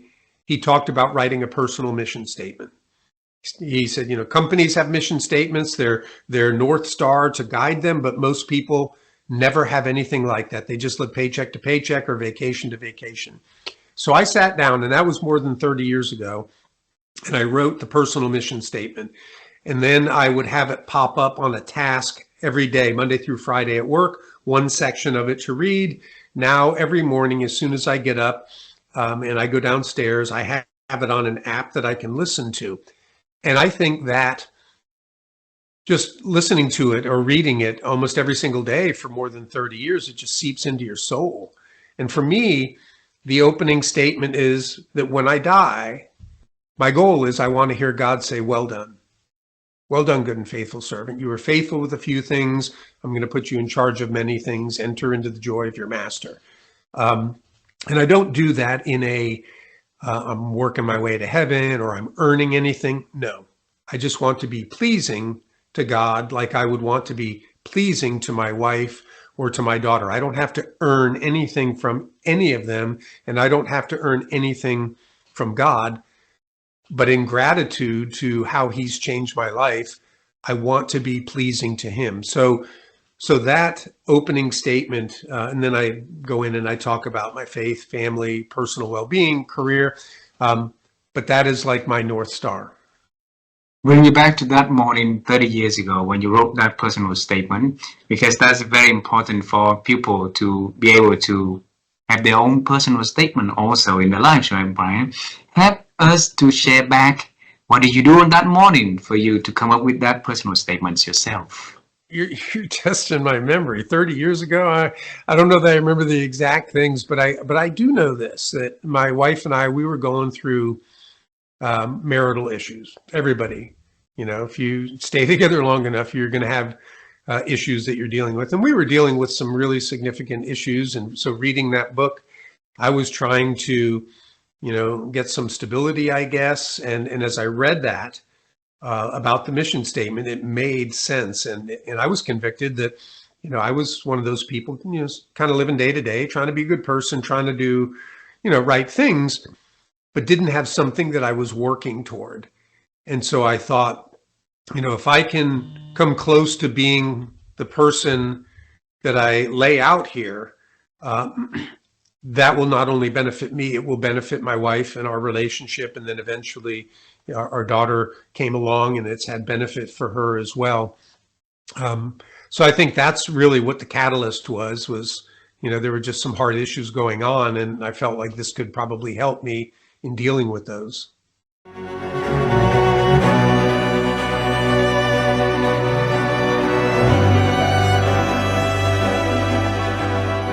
It's not our workload that's killing us. It's our thought load. And so I've coined this new term, thought load, and it's an equation. 2 things on the top and 1 on the bottom. So let me tell you what they are. First, the heavy, heavy cognitive load we're under because of how much we're trying to pay attention to and how distracted we are and how many hours of meetings and how many news articles. Our brains are saturated. That's too much flour. That's the one challenge. The second challenge, the emotional baggage we are trying to walk around the workplace with. Our society is emotionally dysregulated. People are anxious. People are angry. People are hostile. We're seeing it everywhere, and it comes into the workplace. People are taking everything personally. They are in the drama and triggered. So we're trying to cope with all of that. But the load part is that we're trying to cope with all of it as our energy reserves get lower and lower. We're not sleeping well. We're not eating well. We're really exhausted. We're burned out. And so the weight and the burden of the cognitive load and the emotional baggage is even heavier. And so the fun of the book is realizing that we've got great books about focus and great books about emotions and great books about resilience, but I don't think we have anything that's helping managers understand that this is a system where each one of these problems today is amplifying the others. So as our energy goes down, one of the things we know is one of the first things to go is our ability to calibrate what to pay attention to and what not to. So as our energy goes down, that cognitive load goes up. As our energy goes down, our likelihood of experiencing something as emotional or threatening or, he's out to get me goes up. As our anxiety goes up, we tend to try and multitask as a way of dealing with that heavy cognitive load. But we know one of the biggest outcomes of multitasking is increased anxiety and reduced energy. So the new book is a formula for managers for how they can first get their own thought load down. And then how do you lead a team in a way where the most important thing you're doing is managing people's thought load so that these smart, accountable, awesome people can actually do the job they're there to do. But right now, I think managers are contributing to people having an extremely high thought load. It's why we're really not getting as much done. It's why productivity numbers in our economy are terrible. They're not good at all. So we feel like we're doing way too much work. And I would say we're not accomplishing very much work at all. We're doing too many things. We're worrying about too many things. But very little of that energy is actually going into creating outputs and outcomes that affect the world. So that's the recipe in the new book. I'm just finishing the first draft right now, but it takes a long time before a book hits bookshelves. But I'll be sprinkling these ideas everywhere. If you subscribe to my newsletter at leannedavy.com, there'll be lots of information, little drips and jobs and ideas. All year I'm doing my articles and my blogs, and my YouTube channel is all of these ideas leading up to the book. So there's lots for people to learn. You don't have to wait for the book to get some of these tips.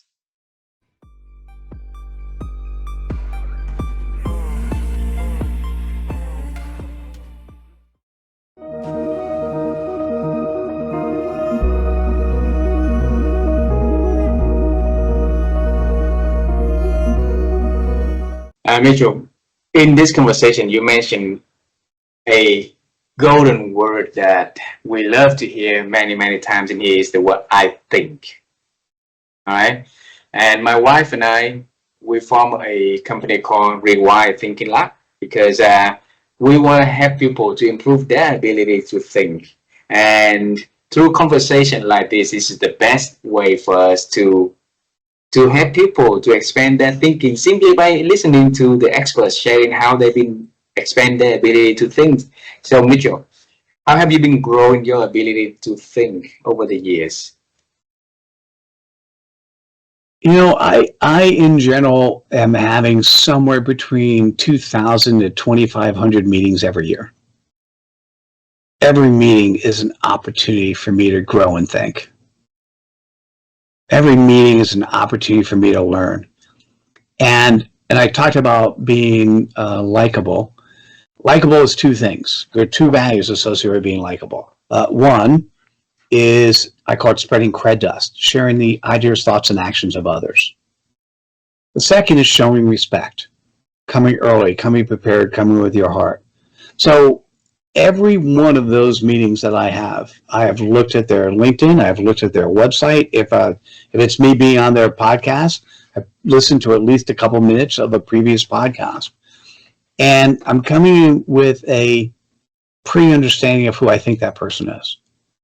And what's fascinating, if I do that, then I could sit back and listen.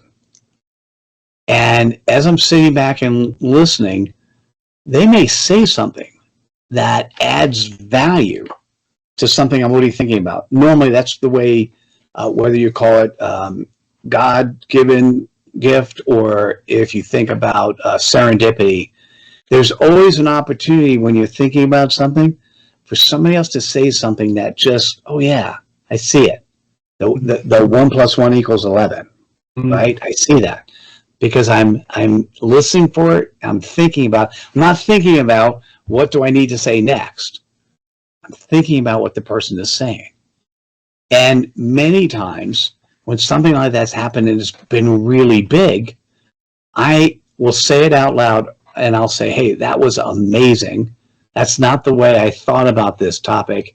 Do you mind if I quote you going forward? Do you mind if I spread your cred dust going forward? And as I did earlier in the conversation with Raji Sethi, I've spread his cred dust a couple hundred times. I don't know. I don't think it's 1,000, but at least a couple hundred times, right? And for those who know Raj, when I say that, I go, oh my God, he's amazing. And I go, yes, he is. And then we'll have a conversation about Raji Sethi for a little bit. And so I think the best way to go about showing up that way is showing up with the intent, knowing before you go into a meeting, knowing what you want to get out of the meeting. Mm-hmm. And when somebody asks, what do you want to get out of the meeting? A lot of times my response is, well, just good old fashioned networking. I want to know a little bit about you. If it makes sense, I'll be happy to tell you a little bit about me. And what I'm looking for is there any synergy in any way? And I actually had somebody today go, yeah, unless I have a specific reason for a meeting, I don't meet with people. And I'm like, that's interesting. Best of luck with everything you do in life. I didn't say this. I can't change your opinion. So I just disconnected from him because that's not my job. Right? It's my job, the way I see job, and to me, work equals fun, so I play all the time. So my role is if somebody is ready, they'll come. And whether or not I am the teacher, the master, or the student, I want to prepare myself for that scenario as many times. And typically I'm meeting with somewhere between 8 to 12 people every Tuesday, Wednesday, Thursday. I do client work on Mondays and Fridays, and so newer people are Tuesday, Wednesday, and Thursdays. And I always come prepared. I come prepared for the favorite word I like to say. I come prepared for magic.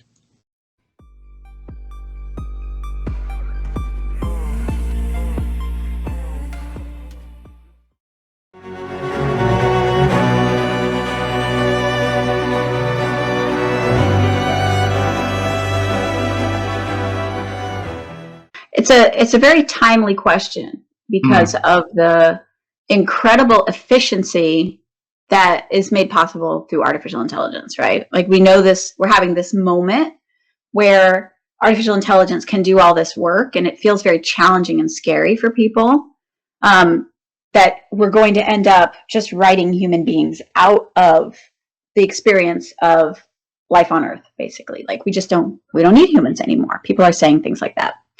And I think that it's the culmination of a scarcity understanding of the world that is so pervasive, and it does start in schools.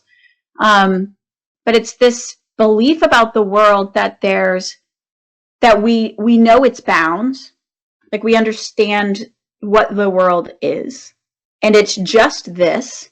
And as I win, you lose. As this ends, I'm in trouble. It's a very, I think it's a misunderstanding about the nature of life. That actually, and it does get back to leaders, but I think it's like we're all so afraid, like psychologically, we're 10 times more afraid of losing what we have than not getting what we want, right? Like we are so protective of what we already have. It's just a biological thing. But the reality is that when we're losing what we have every day, we lost yesterday, because now it's today.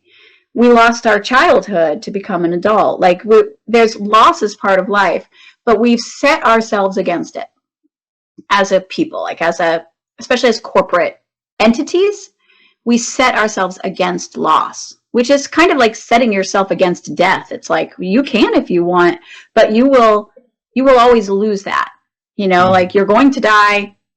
We're going to lose what we had to get what we want. Like that's just how it is.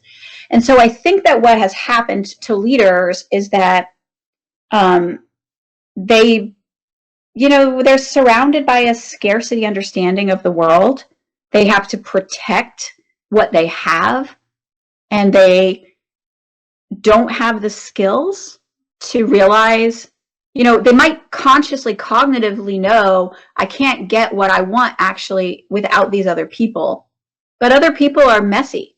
They're full of problems. They think differently than you. They stop you from fastly pursuing what you want. But we don't feel like we have the skills to actually work with those people to get what we want. And so instead, we do what the human does, right? We collapse down into a scarcity mindset, and we protect what we already have. And that is not a kind place to be. A dog backed into a corner, afraid of being hit, is not a kind dog.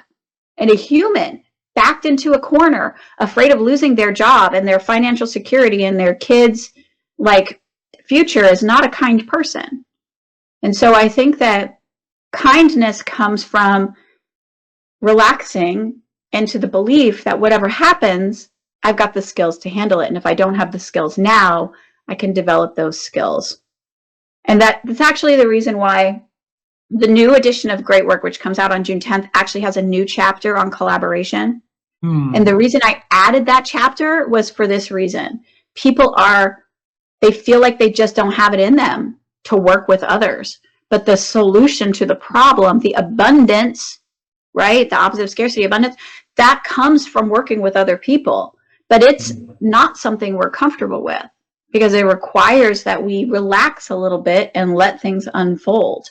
Out of that comes great abundance. Out of that comes great innovation, creativity, all the things that can solve wicked problems and make us feel better as human beings in our bodies.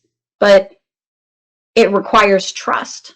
And that is a skill too. So there's all these skills of collaboration that I think leaders know they need to learn, but it feels dangerous to go in that direction because it is a departure from the protective stance that everybody's in right now as they watch the world ricochet out of control around them, whether that's because of AI or divisiveness or nationalism or war or whatever it is.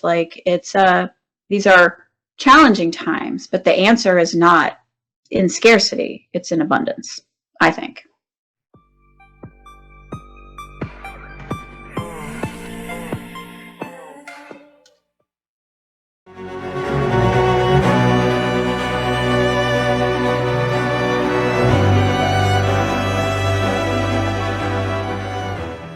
And I realized what I loved to do was talking to the landlord coming to me every day. We talked about life, we talked about things, and I learned every time to speak more fluent, and that had energy. But you're right. How do you create opportunities? Because you cannot force destiny, but you can create opportunity.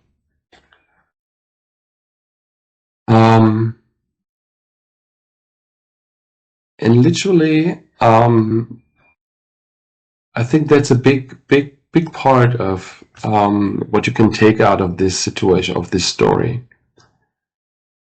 If you're in this type of, when you lose your job, when you move to a new town and you don't know what to do, you can think yourself into a rat hole very quickly. Oh, how about this? How about that? You scribble. I mean, I love to scribble, but most of the time after the book is full, I just throw it away because it's rubbish. But don't think yourself into a situation, but act yourself into a situation by making connections. The number one fountain of opportunities is not your brain, is not what's in your head. That's my takeaway. The number one fountain of opportunities is you engaging with other people.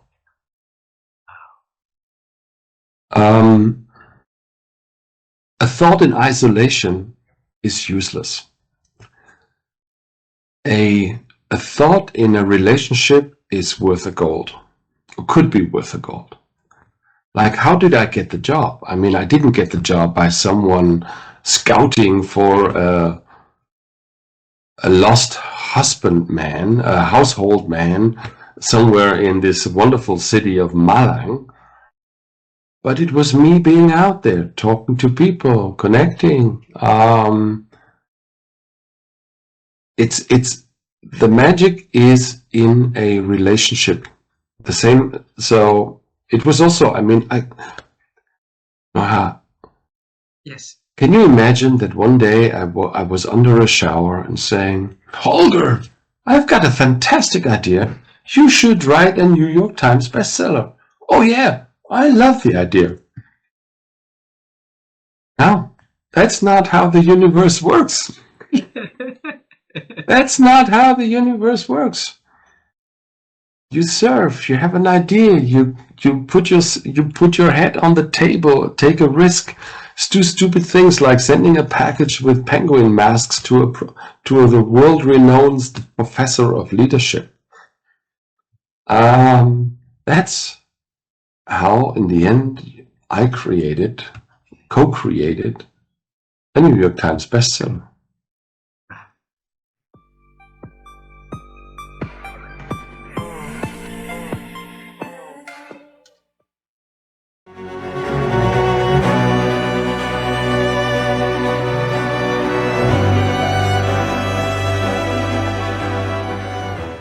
How have you been growing your ability to think so beautifully like this? That's a good question. I think one of the, I think it's an ongoing challenge. It's presents itself in different ways in the different roles that I've done, but it's always, if we think about the quadrants of important and non-important, urgent and non-urgent, and ideally we would be spending our times only on the important things. But so often we are confronted with something that is appearing as urgent, but it's not that critical, deep, important work. And so it's always a balance of that tension, and it's always coming back to that. How can I reset, and how do I kind of triage my work so that I am giving tending and care to that non-urgent and important work? And of course, urgent, important always gets prioritized, but when something isn't a phone call or an email in the inbox or something else that's presenting, maybe it's a conversation from a member of the community who grabs me in the grocery store and wants to share their feelings about some direction or decision the city has made. It's important to listen. Everyone wants to be seen and heard, and we endeavor to honor that at all times. But also, how do we do the most good for the most people? And that is always going back to, am I being intentional about doing what's most important? And it's a constant rebalancing and management of that. So, and part of that is participating in conversations like this. It's listening to the TED Talks. It's being on that continuous learning journey to understand how are other people doing this work too, right? I love listening to podcasts. It's how I end every day is listening to podcasts, both from strategic thinkers in the world, people that help me make sense of the news, but also just other change makers and people doing good things all around the world. I think we're living in such a lucky time where we have this share of information and strategies for so many people to do good. Beautiful.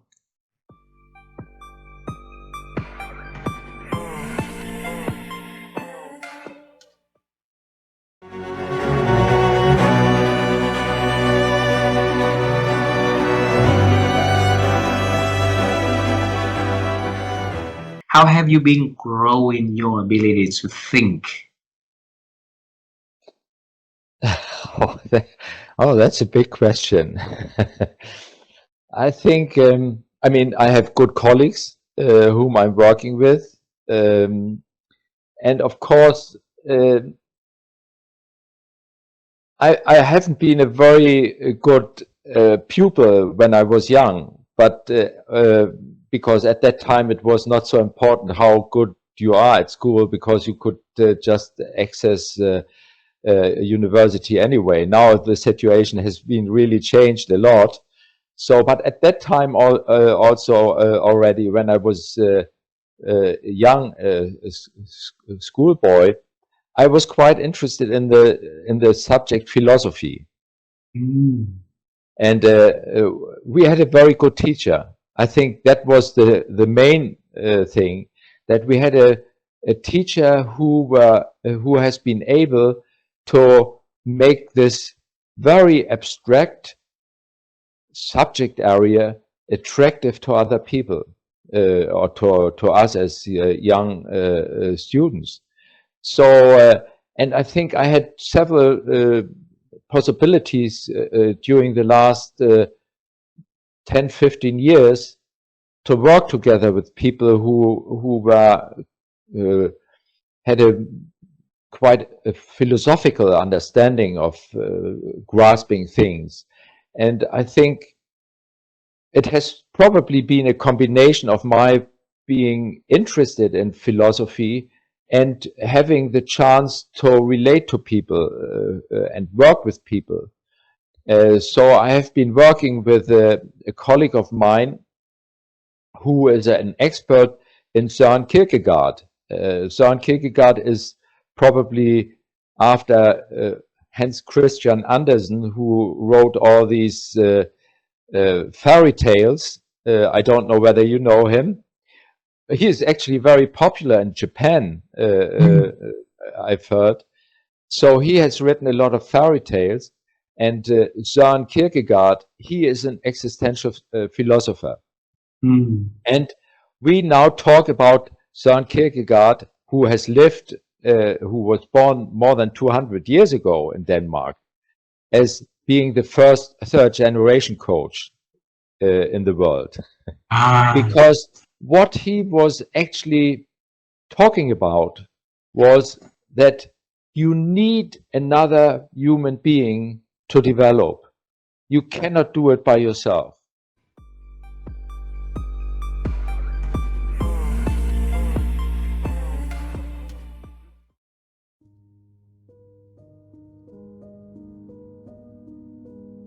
You know, and this is, I share this story sometimes with my classes at the beginning, is once I was able to realize that my friends were going to support me in the learning journey, and I could get rid of the fear of statistics and mathematics and the complexity, I was able to kind of embrace the experience. And again, this is going to make me seem like a nerdy college student, but I loved doing the research for the lit review and writing the papers and analyzing the data and writing it up. There was something just about that process and the structure of it that I just found fascinating and interesting, and being able to tell a story, to do an experiment, and then figure out what it meant. Again, I think it was that the analytical, the investigative aspect. I often tease my husband, I would have loved to have been a forensic psychologist. I just love kind of the detective work.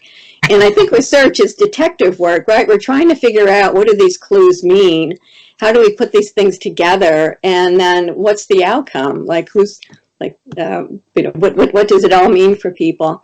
So I think it was, oftentimes, sometimes when we're afraid of something, having people encourage us, right? I talk a lot about and researched a lot self-efficacy. So having my friends as role models and kind of realizing at that as a senior level, like I'm as competent as they are, and if they can do it, I can do it. And their encouragement, I think, really helped to push me forward. Wow, wow. That little nerdy girl is very determined. She's been rejected twice by the advisor, but then she came back for the third time. So where did she find that strength and courage to go back again to apply for it? I have no idea. I think I realized that, you know, that I was investing my time, right, and my money in this program, and I needed to get out of it what I wanted. So again, a friend who knew this professor, coached me a little bit and said, well, maybe when you go back the third time, bring an idea of what you might research together. And that might get him interested. So don't just go in and ask, will you be my advisor? I'm interested in research. Go in and say, I want you to be my advisor. I'm interested in research.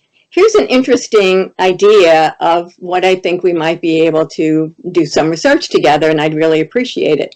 And then his ears perked up. And we actually wound up doing the research and writing an article in the premier Journal of Counseling Psychology on the wisdom of assertive job-seeking behavior.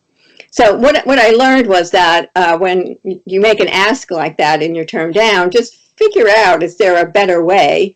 And I really believe in getting input from other people. So this other student kind of coached me on how to do that. And years later, we have laughed about that, about how he rejected me and how we did research together and how we stayed friends. But at that point in time, he had this bias that anyone working in student services was only concerned about the counseling, the therapy, that aspect of it, and wasn't going to be a researcher. And he wanted to create a legacy of researchers. So, if he had turned me down the third time, I probably would have figured out another way to get the research experience. But I'm glad he said yes. Wow. So how did you come to him? How did you come to him for the first and second time? Well, the first time, again, I knew from talking with other graduate students that this was a professor who invested time in his advisees, who made sure that they published in referee journal articles before they finished, and also gave them first authorship. So in the academy, being first author means that you are the primary researcher, and that carries a lot of weight. So he was known for someone who did this for his students. Mm-hmm. So the first time I just shyly kind of walked in and interrupted him and doing something, and he had this short conversation. And then the second time, it was more by chance. I happened to be walking by his office, and his door was open. He was sitting there, and I just popped in. The third time, I was more planful, right? I had a plan. I had a strategy. And I mean, you know, at that point in my life, I was not. I would not have characterized myself as being assertive, which is why I studied it. And that was what my dissertation was on as well. But I felt like I didn't have anything to lose. He'd already turned me down twice. What was one more time?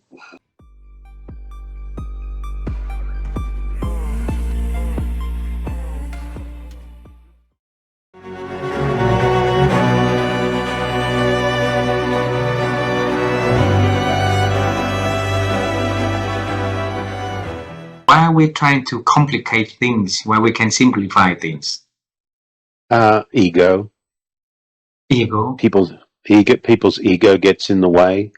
You know, I often say that you're in trouble when your ego eats your empathy instead of your empathy eating your ego. And I think that's really important that we think about that. And then I think awareness, you know, I think I don't know if I've shared it with you before, but I have a little notepad here that I carry around, and on the front of my notepad here, I have a little sticker, and it says, "Am I being the person I want to be right now?" And then it says, "So who is that person?" And I have a list of the person I want to be, and I have to keep reminding myself of this because the world will try and make us something that we're not. So my list says, who is that person? It says, I want to be grateful. I want to be caring. I want to be empathetic and reasonable. I want to be a listener. I want to be fact-based. I want to have a balanced opinion. I want to be very curious. I want to be a learner. There's where the connection comes to wisdom.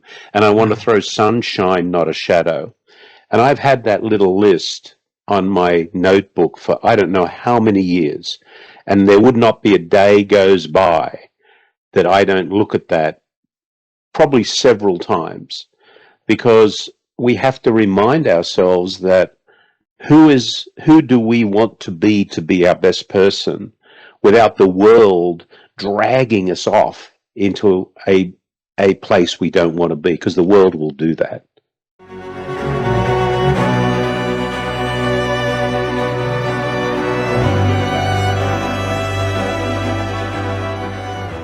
What have you been doing to help you to have that clarity in life? For me, one of the best activities I ever undertook was shortly after reading Stephen Covey's The 7 Habits of Highly Effective People. I took one step that has impacted my life ever since, and that was in his chapter, Begin with the End in Mind, he talked about writing a personal mission statement. He said, you know, companies have mission statements, they're North Star to guide them, but most people never have anything like that. They just live paycheck to paycheck or vacation to vacation. So I sat down, and that was more than 30 years ago, and I wrote the personal mission statement.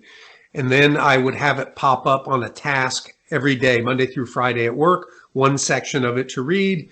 Now, every morning, as soon as I get up and I go downstairs, I have it on an app that I can listen to. And I think that just listening to it or reading it almost every single day for more than 30 years, it just seeps into your soul. And for me, the opening statement is that when I die, my goal is I want to hear God say, well done. Well done, good and faithful servant. You were faithful with a few things. I'm going to put you in charge of many things. Enter into the joy of your master. And I don't do that in I'm working my way to heaven or I'm earning anything. No, I just want to be pleasing to God like I would want to be pleasing to my wife or to my daughter. I don't have to earn anything from any of them, and I don't have to earn anything from God. But in gratitude to how he's changed my life, I want to be pleasing to him. So that opening statement, and then I go in and I talk about my faith, family, personal well-being, career. But that is like my North Star. Bring you back to that morning 30 years ago when you wrote that personal statement, because that's very important for people to be able to have their own personal statement also in their lives, right, Brian? Help us to share back, what did you do on that morning for you to come up with that personal statements yourself? You're testing my memory. 30 years ago, I don't know that I remember the exact things, but I do know this, that my wife and I, we were going through marital issues. Everybody, if you stay together long enough, you're going to have issues that you're dealing with. And we were dealing with some really significant issues. And so reading that book, I was trying to, get some stability, I guess. And as I read that, about the mission statement, it made sense. And I was convicted that, I was one of those people, kind of living day to day, trying to be a good person, trying to do, right things, but didn't have something that I was working toward. And so I thought, if I can come close to being the person that I lay out here, that will not only benefit me, it will benefit my wife and our relationship. And then eventually our daughter came along and it's had benefit for her as well.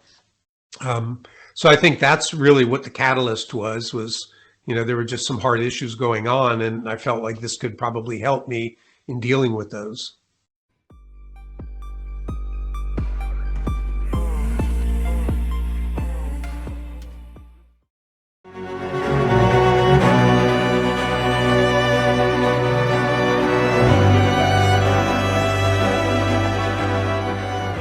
Tell our audience about the stories, successful entrepreneur you were, and turning to become the Guinness record holder. Tell us about that, please. Yeah. So when I got into finance, I had to cold call and build my book of business, which was a horrible experience because I had never been told no so many times in my life in such a short period of time. And at first it was really, really hard, but eventually I call it like rejection therapy. You just get used to it and you don't take it personal. And when you can separate yourself from taking that personal, you get to keep doing it. And that's where success happens, right? Like you have to be the person that just keeps going and going and going and not letting other people determine your future. And so for me, because I had that ability to keep going and going and going, I eventually became successful. Well, where I grew up, the dream was to become a stay-at-home mom.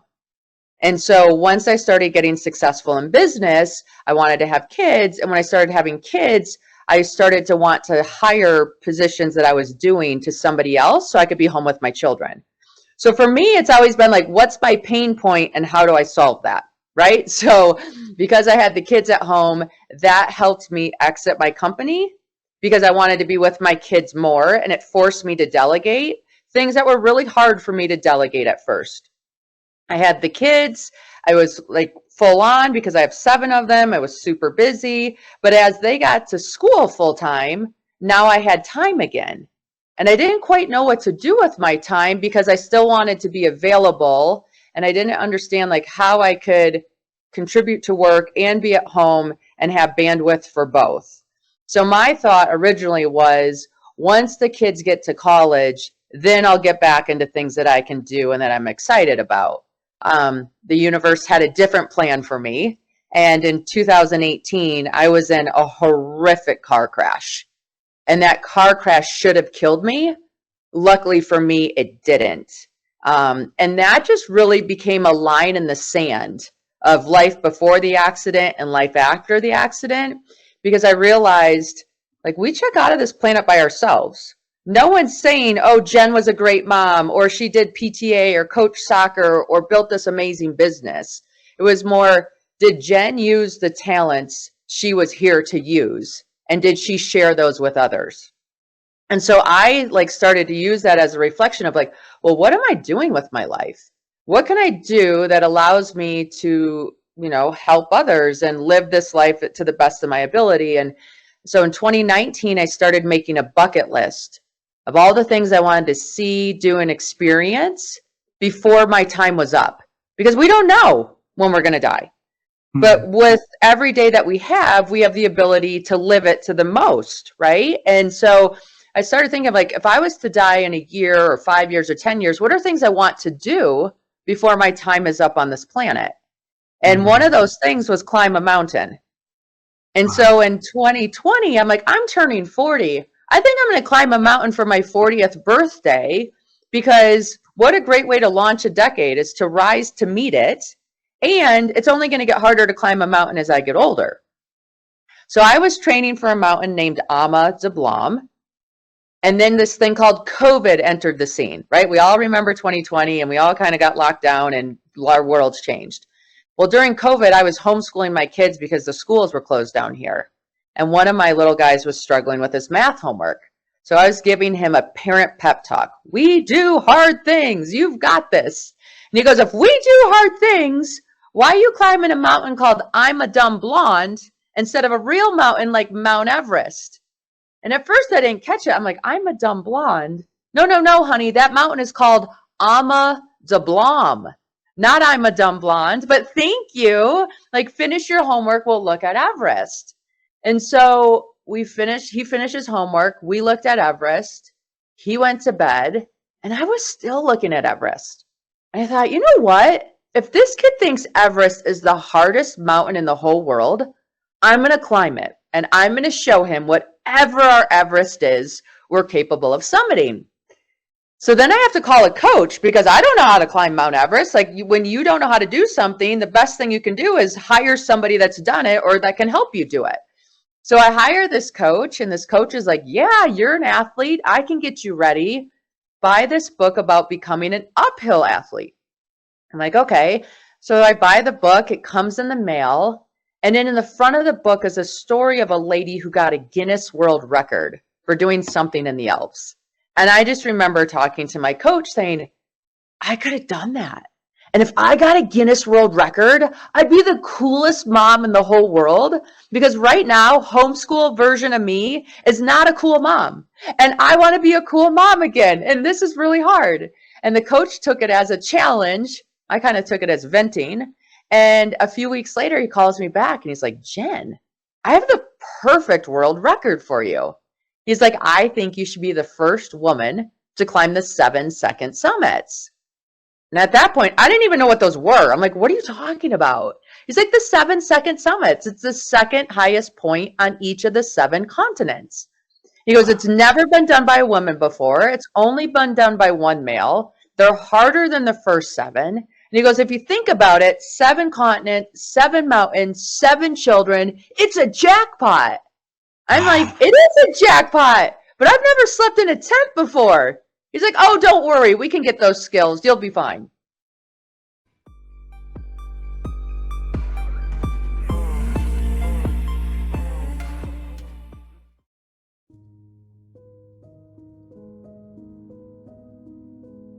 What advice would you give to young individuals to seeking to cultivate wisdom throughout their lives? What should they do? Yes. Yeah. I would say interview some older people. Do it as a project for school if they'd like. Say, I'd like to interview some older people. Start with family members, maybe some neighbors, maybe some people you know in another connection, maybe a teacher or two. But ask them, what's the greatest wisdom you've learned in your life? And they may be surprised at what they hear. But if they develop a habit of asking good questions, then they will learn some great wisdom. Now, even with AI, the development of artificial intelligence, we have begun to learn just in the past year the importance of what AI researchers call prompt engineering or prompt design. If you want to get good answers from ChatGPT or Bard or any of the other large language model generative AI services, you have to learn to ask good questions. If you ask poor questions, you ask bad questions, you'll get bad answers. But if you learn how to ask questions in a better way, you will get much better answers. Well, in Western philosophy, Socrates started our enterprise, our version of philosophy, by learning to ask great questions. So if young people approach adults and ask questions, and they can learn to ask better and better questions, but questioning is a skilled behavior. It's like baseball or basketball or tennis or golf or any other skilled behavior.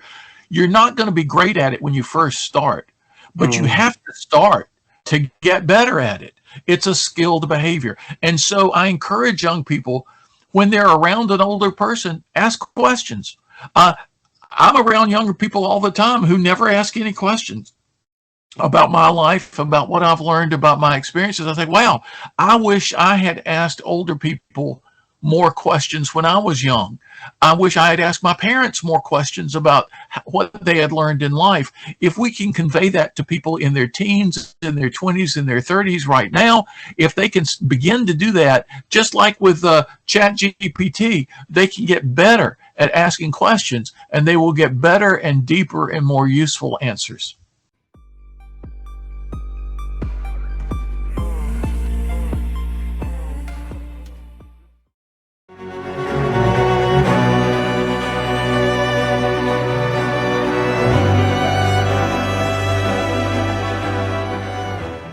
I think that's an interesting part also of self-discovery, right? When we're young, we're very much thinking within the me.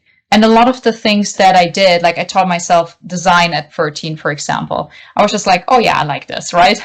And I taught myself digital marketing at 17 to be an influencer because I wanted to be a little bit famous, right? So it's a lot of it is like centered a little bit from ego, and the hackathon was in a way a good instrument for a mental shift, because as part of the hackathon I had to think about what to build for other people. And I think walking out of that, I started to think more about what are my unique talents and how can they benefit society. And I think that's how we find more of our strengths. It's sort of, it reminds me a little bit of like the Japanese like ikigai concept, like what makes me money, what am I like good at, and so on. But I do feel like that is a very good concept, because I felt with what I can build as a product manager, as a startup founder, as a mentor, and so on, it is just tapping into the strengths that I have to build something from an empathetic viewpoint that benefits individuals, companies, society, and so on. Like, it depends a little bit on what I'm working on, right? With Video Besuch, it was very much focused on reconnecting families. And then I built other tools that helped make people's workday easier, right? Through like productivity tools, very different focus.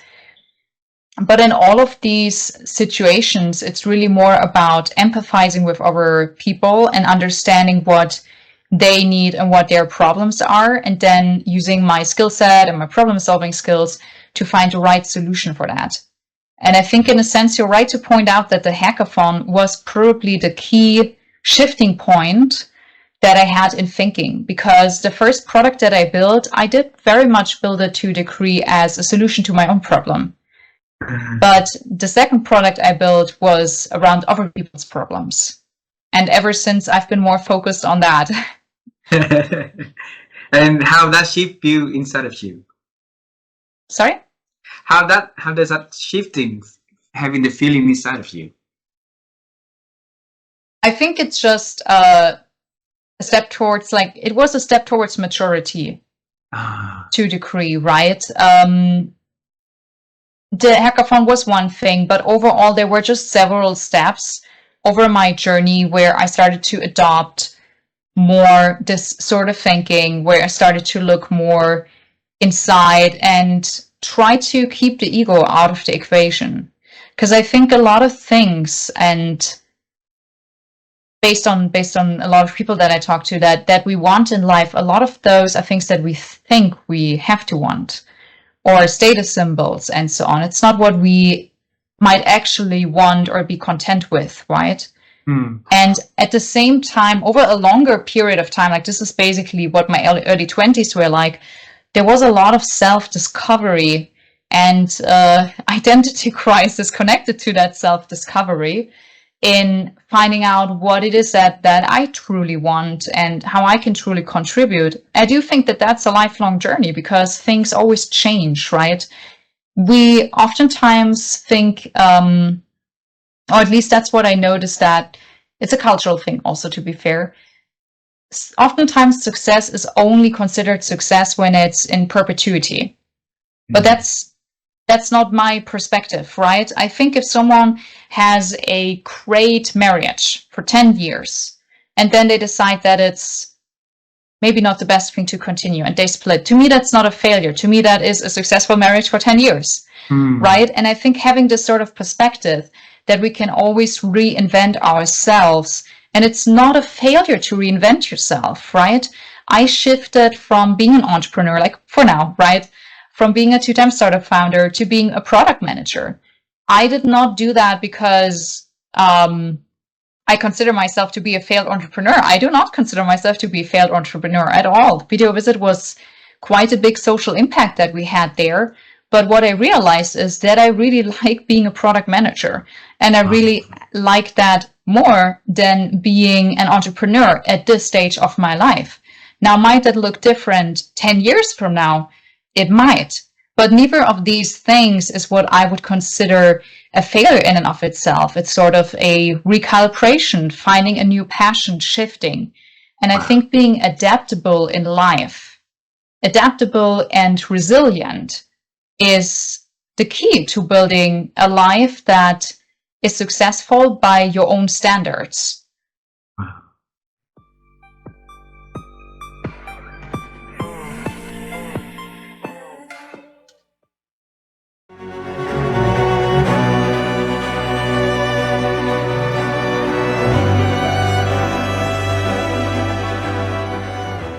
So the question is, how have you been growing your ability to think?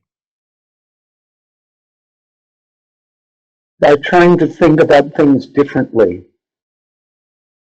By reminding myself that I'm shaped by my experience, so the way I think about things may not be the way other people think about things. The way I think I've shaped that is to expose myself to other parts of the world, other cultures, and try to imagine why people believe as they do, or how they're shaped by experiences that I haven't had. But I think when you hike partway across Kenya, or you're in a Muslim country, whether it's in Asia or in the Middle East, and you're stopping for prayer breaks that aren't part of your way of teaching, or you are listening to people in your class, 62 people from 31 different countries, they're all speaking English, but I know, and when we go into breaks or whatever, they're not speaking English, they're speaking the languages they're comfortable in. And listening to people talk about how their experience isn't the same as my experience, it shapes your thinking, makes you stop in your tracks. Now, when I'm human, so when I'm in a hurry, or when I'm stressed, or when I'm flustered, when I'm not at my best, certainly I revert to blinkered. I love the British notion of blinkered thinking, my way of thinking, my way of doing things. When I'm at my best, and I'm hoping this conversation has been somewhat, I'm at my best, I'm thinking about how the other, remember Martin Buber wrote a book called I Am Thou. I'm thinking about how the other might perceive, or how the other might be influenced, or how the other might have had an experience I haven't had. You yourself have experiences in a country that basically, except for flying through once, I know nothing about. And so you have a set of experiences that I can learn from, but I have no experience of it. So I can only expand my thinking. I have an opportunity by saying, so tell me about it. So what was it like when you grew up? What happened with your parents? What did they experience? All those kinds of things that I have no experience of.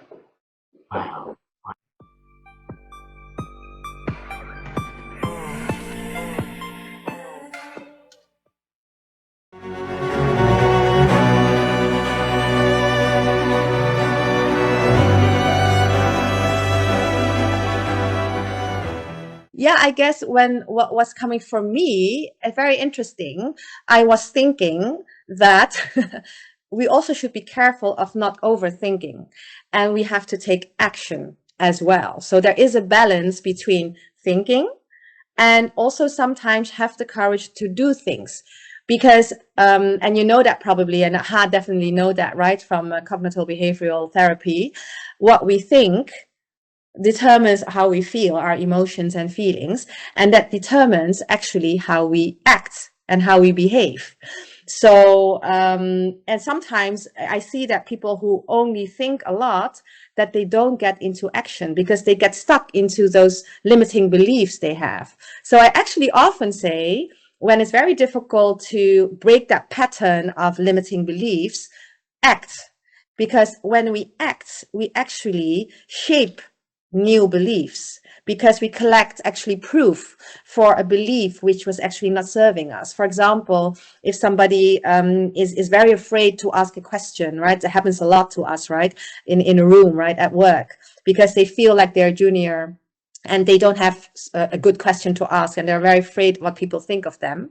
So they overthink a lot and they think they are not good enough, right? So you can break that pattern, right? Try to break that pattern and break that limiting belief. But sometimes it's so deep in them, it doesn't really work. So what you can do in the same time is just for the person to take the courage and be brave and just ask a question. Not think, but act. And by acting, you will find out that, hey, it is not so scary to ask a question. Actually, my colleague also wanted to ask the question, but actually didn't dare to. And then by acting and taking these small steps, by acting, you actually change the belief that you are not valuable enough, that you're not good enough. And then, and then you have then you actually created a new belief for yourself, right? So that was actually the first thing which was coming up for me when you ask about thinking. I was thinking, be careful, don't overthink. That was the first reaction. But I think if I go back to thinking and expanding, I think it's really about different perspectives. Again, going back to learning from different people, different cultures, or reading a book, or anything which can give you different ideas. Because then, if you have more ideas, you will come up with different solutions, right? If we have only talking to 3 people, then it's very limited in terms of perspectives, right? But if we are open to more perspectives, I think it will help us to find a better solution in the end. But I think what is always difficult is that it's very easy, like, to talk to you when we have the same values, right? And we have to, and it feels familiar. It doesn't feel scary, right? But if people are very different from you, then it's very difficult to actually not judge and bring curiosity and really listen. Because sometimes we feel maybe like threatened, and then we don't open up. Or sometimes we think that this is a stupid opinion. I totally don't agree with it. But then you also close down, right? And I think also there, and that's why I really like our Covestro value, actually, Vivian, curiosity. If we can bring in curiosity everywhere, then it really lowers the judgment. And that really can help us also to work with people we don't feel so comfortable with, right? And that's very normal that we don't feel comfortable with everybody.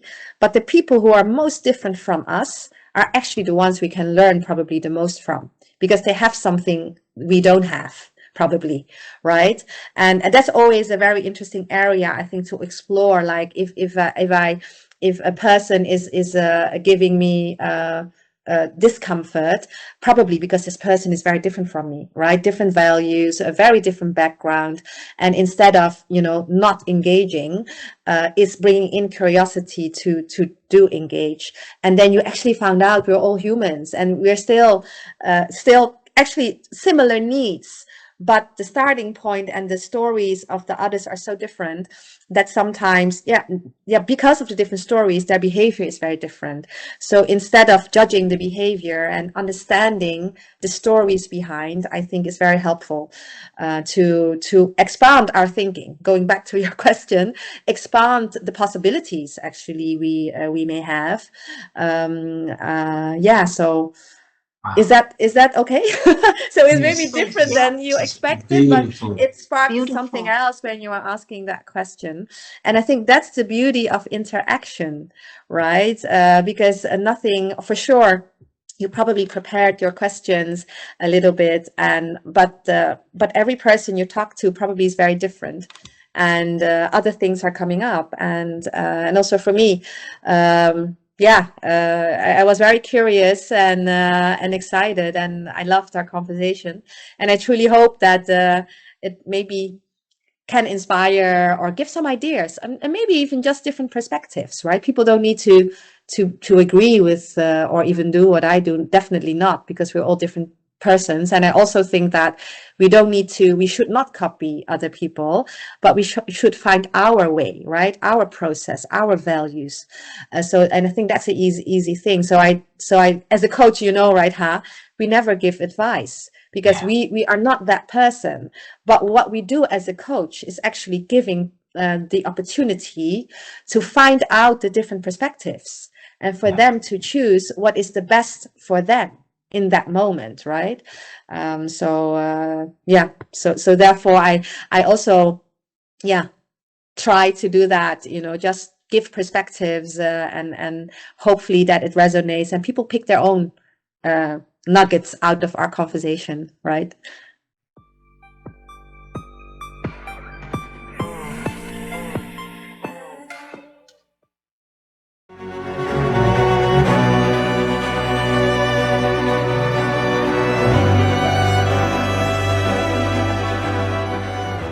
Thomas, over the years, how have you been sharpening and expanding your ability to think that you can share with us so that we can learn from the expert like you? Well, I mean, I think the first thing is that learning and thinking to me belong together, right? So for me, I think one of the people who think more deeply and think better are people who are learners, So you could be spending 6 hours on Instagram or TikTok or whatever and watching, people fall in puddles or cats that jump from trees. I mean, that's fine. You could do that. Or you could be reading a book.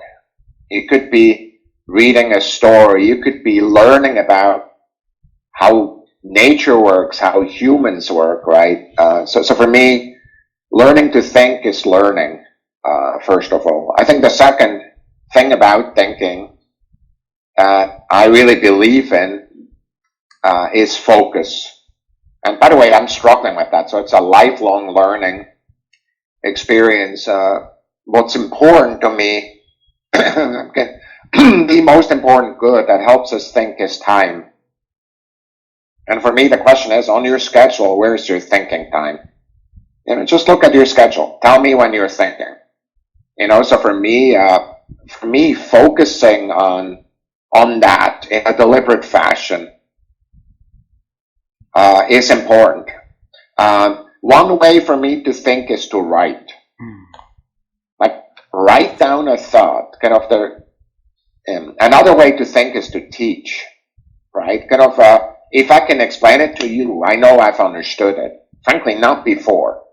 It's really hard to be sure that you understood a problem if you've not taught it to others. But the focus is a mental state. Of course, there's practitioners who teach you how to do that, from your side of the world, right? Whether it's yoga, whether it's meditation techniques, right? Calming your mind is a good thing. My version of that is I go outdoors a lot. I go run. I move my body. Thinking also means to be in a healthy body, right? So for me, that's the other thing that really matters. But really giving your time the focus that your mind the focus that it takes. There's a final point that matters, and it's mattering differently for different people. I think well with other people. So some of my best ideas happen in the presence of other people. Not everybody is the same. There are people that need to be for 24 hours by themselves, then they have the best ideas. Or they have understanding. Again, I need my alone time too, but if it comes to thinking of new ideas, often it has to do with interaction of trusted individuals other than me. Also people who think differently than me. So that's another element of it. I mean, so those are kind of the pieces. I just, kind of the rule that I really always say, kind of whether it's about thinking or about other things, show me your calendar and I'll tell you what's important to you. So kind of if you say my goal is to do X and Y, your calendar does not show that. It's not important to you. You just talk about it. And so if your goal is to improve your thinking and your knowledge, show it when you do that in your life. It takes time to get better. I don't care what it is. Whether you want to get better in sports, whether you want to get better in science, thinking, get better learning about other people, it needs to be time that you spend. Time is the most precious good for everything. Wow.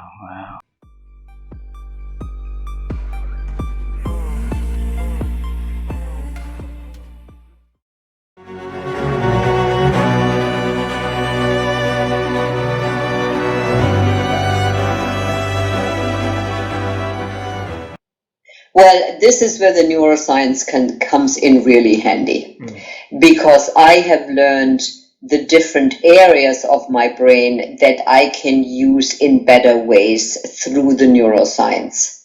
For example, I now know that if I take on too much and if there's too much stimulation, the stress curve and the impact on my goal direction, empathy, clarity, memory, all the executive functions from the prefrontal cortex, the more I take on, the more the capabilities will be impaired. So I have learned to stay in this zone of stimulation and stress to not go over the curve where it becomes so much that I can't think clearly anymore.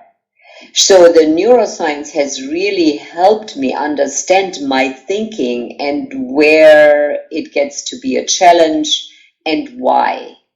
And I think that is the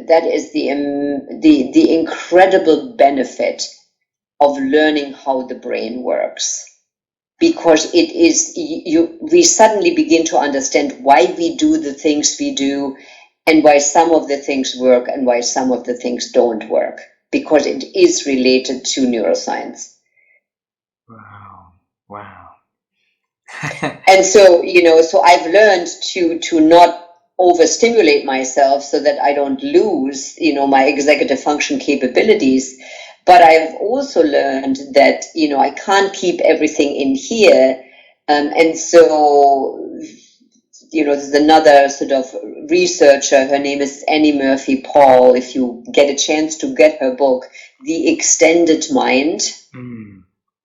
The Extended Mind, Annie Murphy Paul.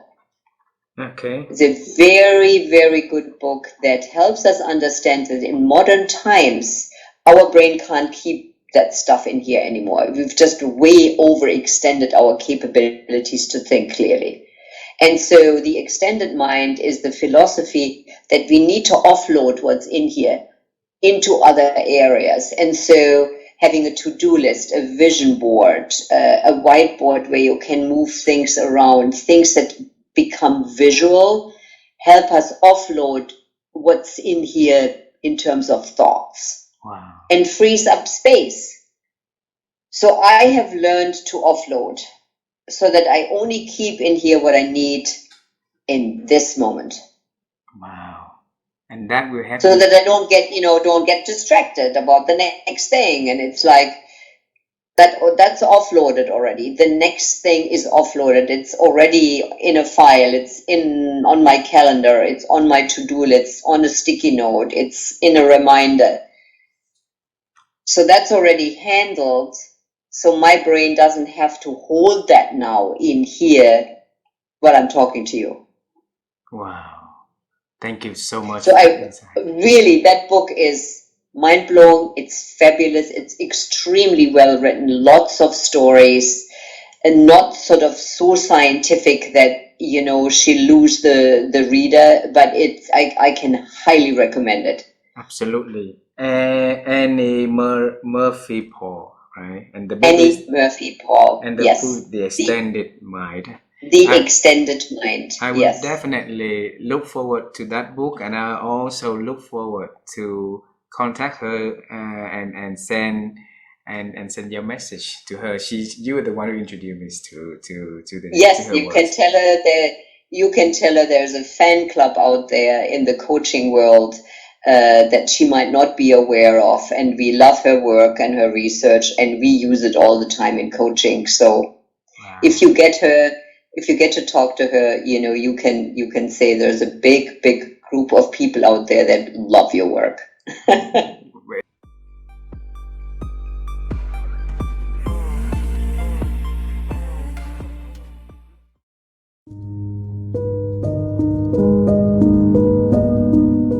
How have you been growing your ability to think, Christopher?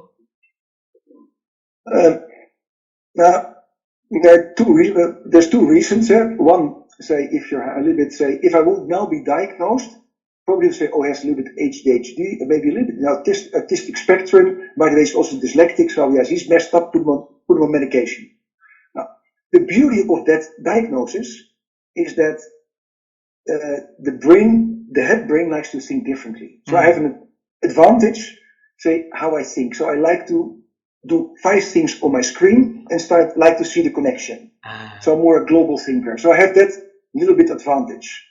But what makes me think so much is I always love, just like little kids ask the question, how does it work? Why? I don't accept, just accept it as it is. If people say, just learn it how it is, why? Because I tell you so, then everything inside me says, no, that's no argumentation. I don't believe that. That's how people go to war and get killed. Just follow the leader and get shot. I'm not going there. Mm-hmm. So I always say, how should it work? Why is that? And like the little engineer who likes to know, hey, I like to turn off the screws and see how it works. Mm-hmm. And by I don't accept how it is. I like to understand. And the moment you like to understand, you start thinking about it. And the trick I use is, if I read a book, I like to understand the book. Beautiful. I don't like to never ask what's on page 79. I really don't know. But I can tell you how the book combines. So I like to remember as understanding. If you think about the ways how we actually learn, according to neuroscience, there's 3 declarative memories, and working memory, and a semantic memory that is just catches the words, and memory that really connects the storyline. And if you like to remember that, you have to create a storyline. It is just 1 minute. Just listen to me and tell me the story. 2 legs is sitting on 3 legs and is eating 1 leg. 4 legs steps in and grabs 1 leg and runs away. 2 legs stands up, grabs 3 legs, runs behind 4 legs. Catches 4 legs, hits 4 legs with 3 legs. 4 legs drops 1 leg and runs away. 2 legs picks up 1 leg and walks back. Now, please repeat the story. And you think, Chris, you're crazy. This is say if you learn the facts. And only if you're Big Bang Sheldon, you remember with a photographic memory the story. But if I now tell you a story, a guy is sitting on a bar stool eating a T-bone steak. A dog comes in and steals the T-bone steak and runs away with the T-bone steak. The guy stands up, takes the little stool and runs behind the dog. Catches the dog and hits the dog with the stool. The dogs drop the T-bone steaks and runs away. The guy picks up the T-bone steak and walks back. And probably you can tell this story almost in perfect back now. That's the difference how we remember. So I like to remember the story, not the facts. I see. So the moment you say, I like to understand the storyline, then you get curious and you start learning.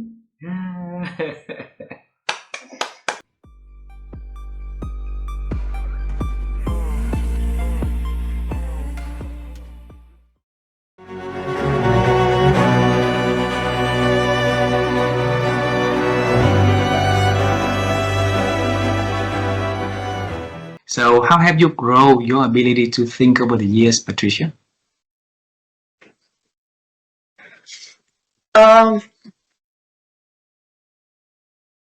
Making time for ourselves, I believe, is as important as listening to others. So listening my inner self is part of my daily obligation. I don't ignore my own feelings, my own doubts, my own concerns. And while many times I might not have a sounding board to share my feelings or my concerns with, I tend to look for this time of solitude and think about them. And think about them not in a dramatic way, but in a serious way. Because I find those concerns and problems or decisions to be important. So I take them seriously, and I also think it's part of your daily routine to have some physical activity and also have some mental activity where you think through and make sure that you check with yourself that you're doing well, and give yourself the opportunity of thinking. Wow, beautiful. Then I'll bring you to the moment of 10 years old. In the family of 6 siblings, that noisy everywhere, right? And you try to find a place that quiet for you to read. So now you and I travel to that place at that quiet time for us to meet that Patricia. And you're going to tell her about her journey in life, the experience, any kind of things that you can share to that little young Patricia. So if you can pick only one thing that you share with her about the wisdom you want her to embrace on, what would that be?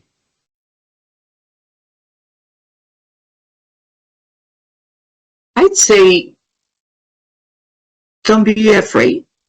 Go for it. Don't be afraid. Go for it. Okay. Maybe a little explanation.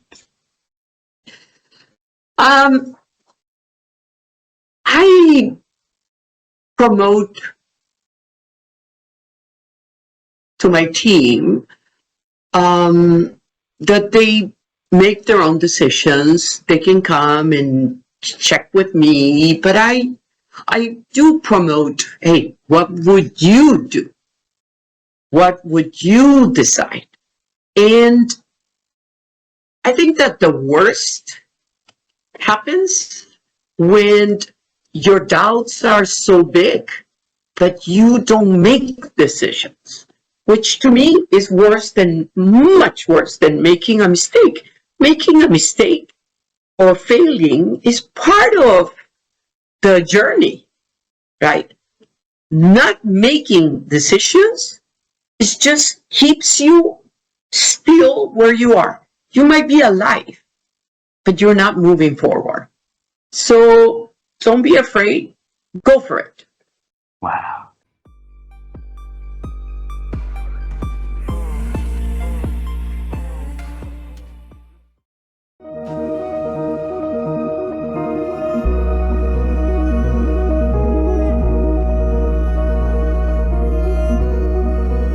How have you been growing your ability to think over the years, Simon? Great question, Ha. So how I've grown my ability to think is by leaning into the fact that diversity is power. Now, here's what I mean by the statement diversity is power. If you only look at your competitors, the truth is you can only be as good as your competitors. Now, for you to be innovative, for you to be creative, for you to be a true original, you've got to look outside of your industry. Look at other industries where people are doing really well. So when I built my environment, I was very intentional to have diversity built in. So I would spend time with a film director, I would spend time with a musician, I would spend time with a chef, I would spend time with a poet. And the reason I did that was because the more diverse my network, the more creative my imagination, and the more lessons I would gain from someone who is not necessarily connected to the industry that I work in. So that would feed my creativity, that would feed my idea on how to be original. So when I published the book Energize back in 2022, we did some incredible things purely because we had diversity built in to the network that helped me to think different. So we partnered with a hotel, and the bar in this hotel, which at the time was the best bar in the world, they created a cocktail, a special cocktail called Energize, named after my book. So for 4 weeks after publication, if you walked into the bar and you ordered the cocktail, it would be presented on a signed copy of my book. And then we partnered with a chef and we created a 6-course dinner menu in which each course was inspired by a message from my book. And then we did one of the world's first book launches in the metaverse, where you put on these virtual reality goggles and your avatar would be in this virtual conference room engaging with me as the speaker. And so all of these ideas of being able to think different in order to kind of still remain an eternal student came down to leaning into diverse inputs. The more diverse your inputs, the greater the probability for you to think different, for you to think in an original way, or for you simply to connect dots in a way that has never been connected before.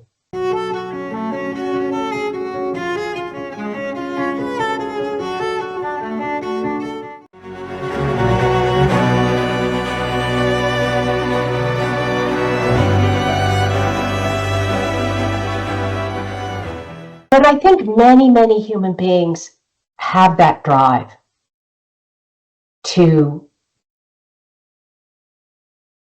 be very good at something, to make a contribution,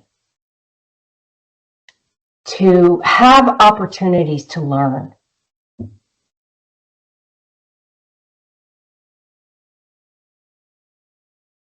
So I don't think I'm particularly unusual in that. I think it's common among humans. But I think a lot of humans just either they're in cultures where it's not encouraged, or they just get beaten down. You know, I feel like people just get beaten down. They have enough people saying to them, no, stop, don't, you can't, you're not smart enough, you're not.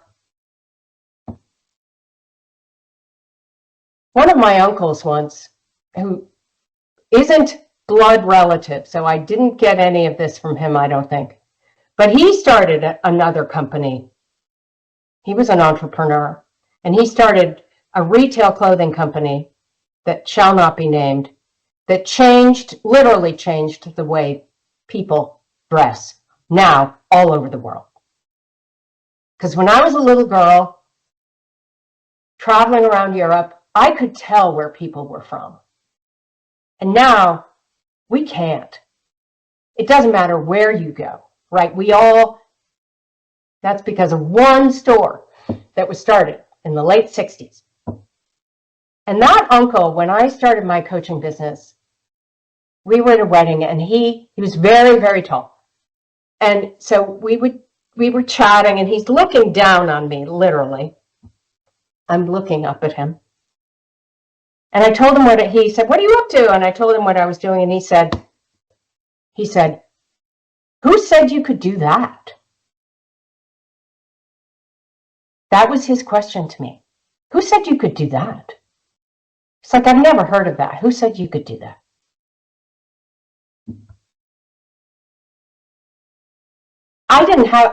Did not have a good comeback. But believe me, I worked on it. I worked on my comeback because it set me back on my heels. And you know what my comeback was? What was it? I wish I could say I called him up and said this to him. I didn't.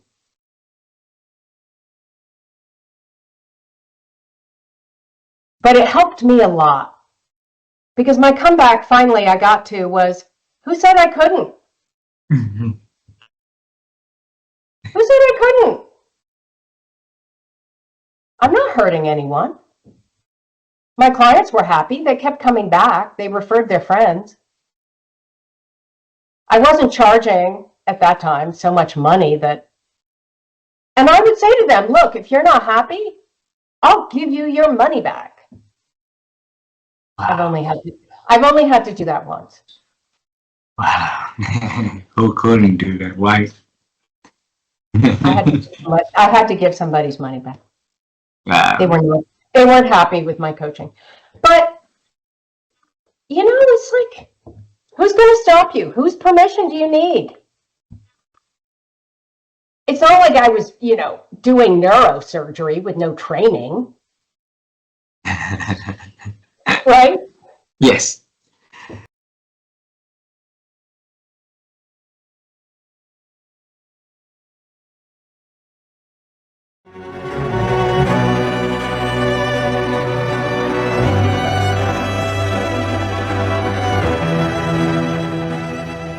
One day there will be a student coming to you, there will be listener of the program coming to you and say, okay, you've been the inspirational source for them to doing what they do. So what would be the one piece of advice Professor Ananda can give to them now so that they can have the confidence to continue pursuing their dream, their path, and their lives? Yeah, what I tell my students all the time is like, be hungry. Like, don't be satisfied with by doing a degree. But if doing a degree doesn't mean anything unless you keep seeking knowledge. So I said, you have to be seeking new knowledge. You have to be innovative. So be an entrepreneur. I think it's amazing the kind of lessons it teaches you beyond just the things. Like if you're building a product and trying to market this product, amazing experiences you get as a person who did not study business or other kinds of things. So I tell them, keep innovating, keep thinking beyond the classroom, and just shoot for the stars. I think I've inspired a lot of people through my life. I think I've already had people come to me and said, I've done this. I was losing my hope, and I took your class, and now suddenly I see a new world out there with AI and data science, and I'm going to pursue that. I can see a lot of opportunity there. Right? So I always tell these stories to my students, to tell them I'm not just a professor. I'm an entrepreneur. I'm an author, right? So I do a lot of things, and I like doing a lot of things because that keeps my life more interesting. Beautiful.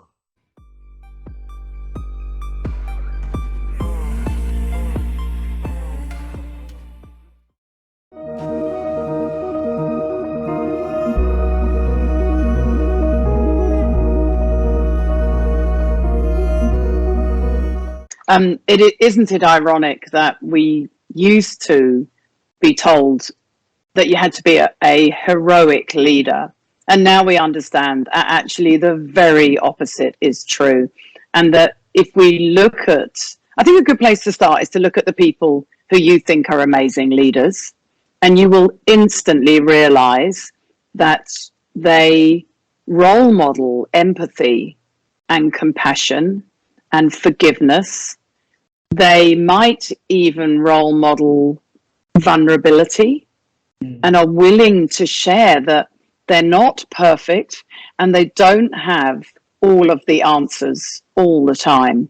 So when we work with leaders, and I worked with 30,000 leaders alone last year, so I've spent a lot of time discussing exactly this with leaders, and they tell we work with them around tiny noticeable things that they can do that show those people around them that they really do care, that they do have time for them.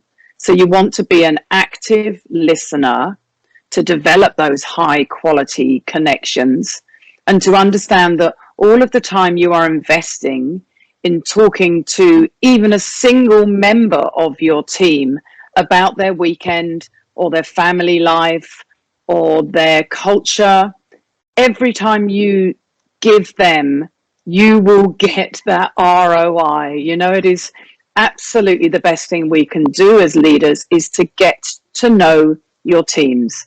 And you can do that through tiny noticeable things like asking them how their weekend was, but actually then pausing and waiting for the answer and finding connections with them, validating their culture, showing them in the organizational practices of your organization that you value their culture. And that's why diversity, equity, and inclusion is so important, because if you don't see leaders like you, how will you ever believe that they truly value your culture? So all of the research that we've been looking at recently just shows how damaging having a toxic manager is. And what employees want most is to feel trust, respect, compassion, kindness, and understanding, empathy from their leaders. And so as a leader, it's so vital to role model those things, to pretend that you're perfect and you've always got everything all going on, but to actually acknowledge sometimes that you too might need some help, and to make sure that you role model what you hope to see from your team. So if you want your team to go home at 5 o'clock, don't go home at 10 o'clock yourself. And if you want your team to avoid burnout by not being on their phones all weekend, don't WhatsApp them on a Sunday morning. So you have to walk the talk.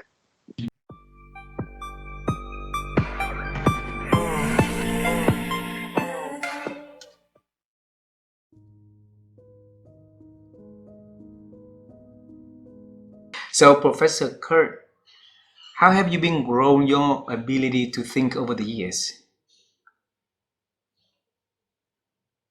Well, that is a difficult question. That is a very difficult question. I never thought about this. So, I think there are two things we have to differentiate. We have two systems in our brain. One is thinking deliberately, so conscious thought, and the other system is unconscious thought. We could also call it intuition. And I very much believe in intuition. Rely on your gut feelings. Because intuition is not a magical sixth sense. It's a very rapid, unconscious pattern recognition that comes with an emotion. So if you have enough experience in a field, very often you have an intuition which tells you this is what you should decide or what you should do, and you cannot really explain why. It's just a gut feeling. But this gut feeling is based on a lot of experience you have in a field. So many decisions I make are based on gut feeling, are based on intuition, and I learned to trust my intuition. But one important thing, rely only on your intuition if you have enough experience in this field, because if you don't have enough experience, your mind is not able to recognize these patterns. Beautiful, beautiful.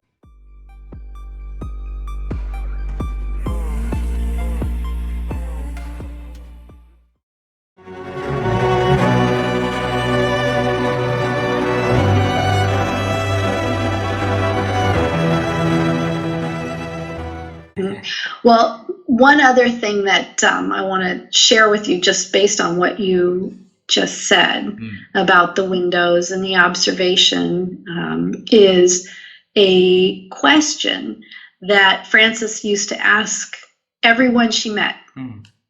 And she didn't ask you once. If she saw you again, she'd ask you again. So Frances asked me this question about every time I met with her. And the question is based on a statement that Peter Drucker made.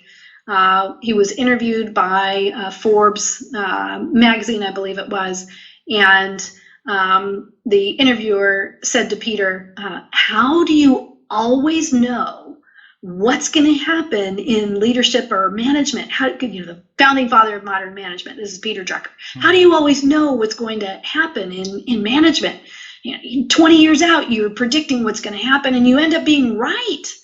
And Peter said, throwaway line. He says, I just look out the window and see what's visible, but not yet seen by others. Wow. Frances thought about that. And she had learned so much from Peter Drucker. One of the things that Peter Drucker said was, ask, don't tell. That is the responsibility of people and leaders. And so Frances turned his statement into a question that she would ask all of us, all of those with whom she met. And the question is, what do you see when you look out the window that's visible but not yet seen by others? Wow. So I'll ask you to think about that for yourself while I tell you a little bit more. The rest of the story, pretty simply, is I spent a couple of years formulating my answer, because the first time Frances asked me, I don't know. I think I just kind of stared at her dumbfounded and then said, I think there's an issue with communication in the world and I think that would be great to do something about it. And she said, great answer. That's a beautiful answer. And she asked me a number of times after that, and every time my answer got more expletive, I was able to explain it better and better, what I see. And finally, I wrote it up into a letter for her birthday, gave it to her for her birthday, and she loved it. And then I said, I would love to find out what other people think. So what do you think about putting a book together, and we'll ask great thought leaders and government leaders and education leaders and private sector leaders what their answers are, nonprofit leaders, what their answers are to this question. And she said, oh, great. And I said, maybe we could involve Marshall. He could be the third editor. Wonderful. So we did. We asked all of these people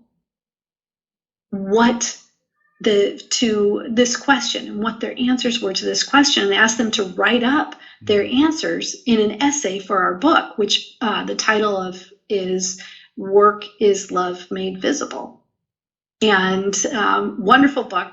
So that's how that came about, was Frances's question, which was actually a statement by Peter Drucker. So now I'm going to ask you, what do you see when you look out the window that's visible but not yet seen by others?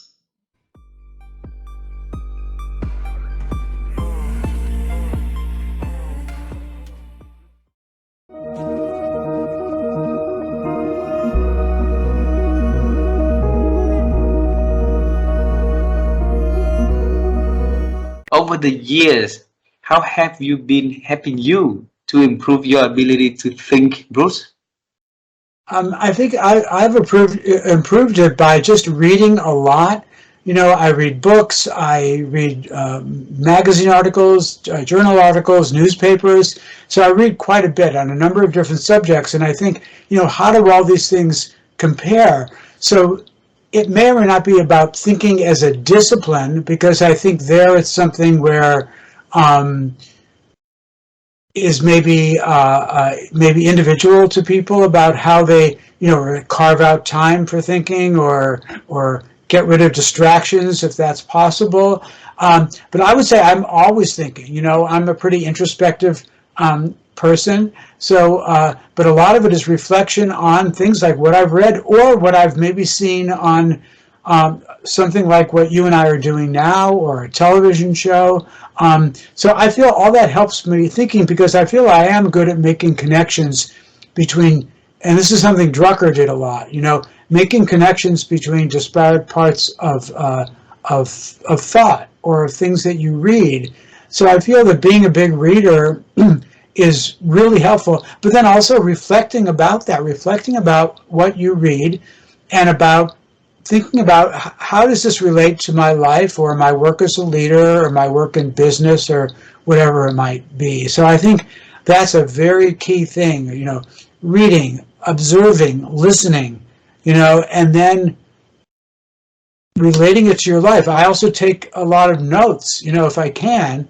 It's hard in conversation, but I might try to remember something and write it down later or put it into my iPhone of things. So I try to keep notes on things and then go back to them. And I find that that is very, very helpful. And I think that's something that's, easy. It's something that people can do because, just take out a pen and paper or type it into your phone. If somebody has said something that you find, kind of really interesting, or you've had an experience that you found quite interesting, or they're watching your show, and they could pause it, or maybe if they're listening to the recording, and pause it and write down some things. So I would really recommend that, and that's something that worked for me that I think probably has worked for lots of other people as well.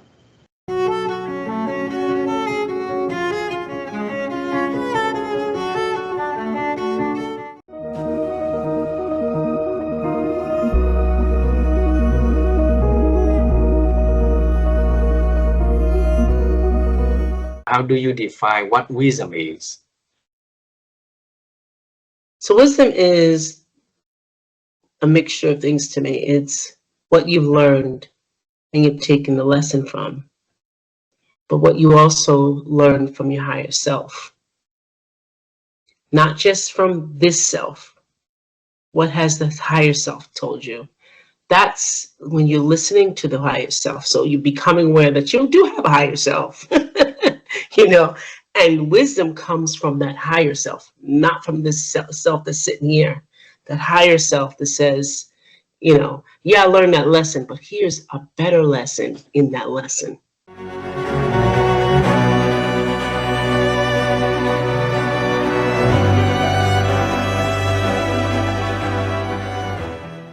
So how the technical skill requirements will always keep changing. Yeah. Today we talk about AI, ML, ChatGPT. Before we spoke about, the Industrial Revolution. There's always something that's happening all the time. Digitization is now a big topic. Efficiency is a big topic. Talent is a big topic. But my feeling is, this is always something that will always keep coming, new things, and you will keep learning. But what will not change is your soft skill requirement. Ability to lead teams, ability to work in teams, communication skill, networking skill, negotiation skill. All these will always remain. It will not change. So anyone wanting to grow and succeed in their career should focus on soft skill development. Okay. And that is not something commonly found. People struggle today, having good soft skills. So, for you, as a top leader in an organization, right? I'm curious to know what kind of soft skills are Shasta working on in 2025 to sharpen his skills and continuing to become a sharp leader and leading the teams to success? I'm working on developing the ability to look through details and find common analysis. So more analytical skills, I would say, that I'm working on right now. Okay.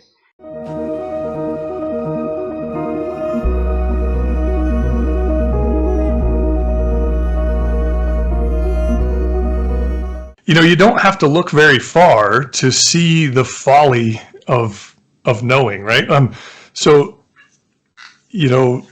I can remember just 10 years ago, right? So I'm not a physicist or anything like that. I don't pretend to know these things, but I read articles and I try to see what does science say about the universe, right? And just 10 years ago, right, the smartest people in the world had theories about why the universe works the way it works. They had these unified theories and reasons why, the universe, the Big Bang happened and what happened after that, and all. They have, theories and explanations for everything. Well, in just the last 10 years, right, they've all changed, right? Like, the smartest people in the world have figured out now that the universe as they know it, what they could see through the telescopes, is only 5% of the mass of the universe. 95% of the universe was completely unknown. It's this dark energy and dark matter that physicists knew nothing about, right? These are the smartest people in the universe, smartest people on the planet, and they were that wrong, right? So what about me? Like, so what does that say about what I know? Yeah. There's lots of things that I still fall in this trap a lot of wanting to know or thinking I know. But then I consistently get surprised that, well, my perspective was only one part of the puzzle. It was only one view of many different views on a certain event. So I think that our desire to know is a good desire, right? It gives us curiosity. It forces, creates innovation and does a lot of things for our society and for our species. But I think it's both humbling and liberating to know that, we're just one piece of the puzzle.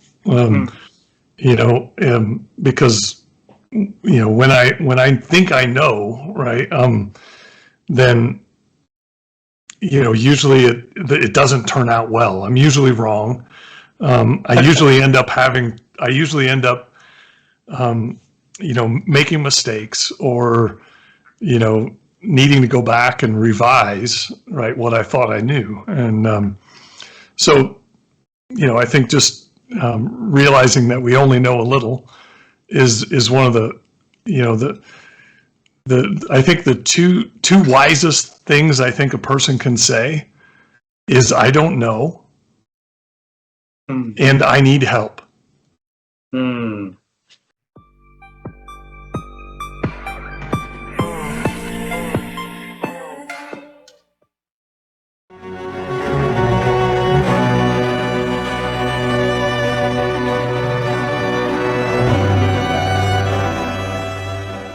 We talk to the great leaders and great people like you, and we ask the question like, how have you been helping yourself to expand thinking?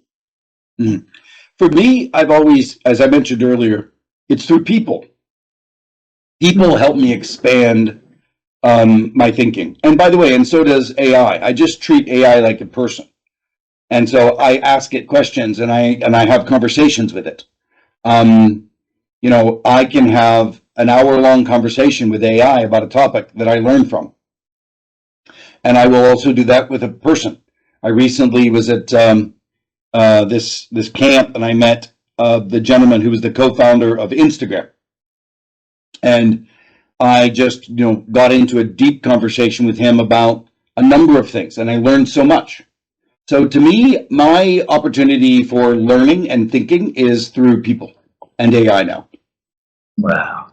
Wow. But you got to be curious. You've got to ask good questions. Wow.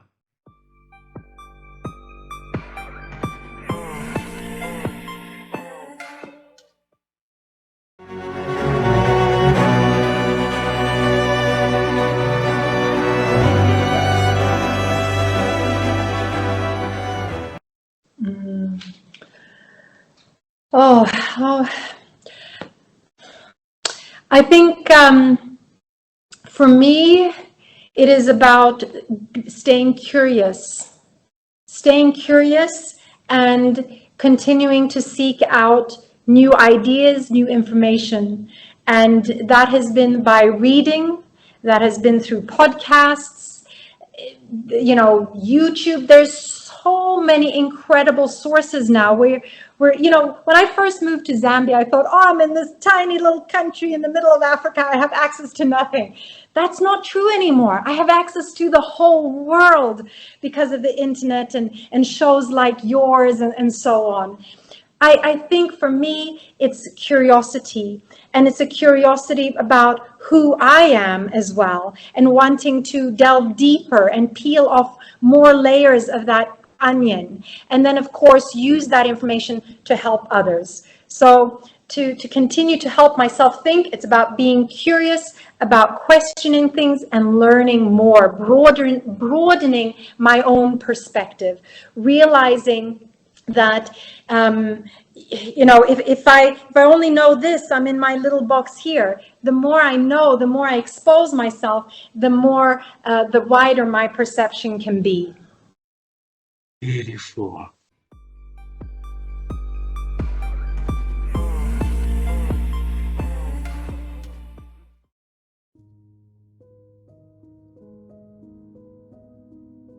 So teach us your way of expanding your ability to think so that we can share back to our audience, please.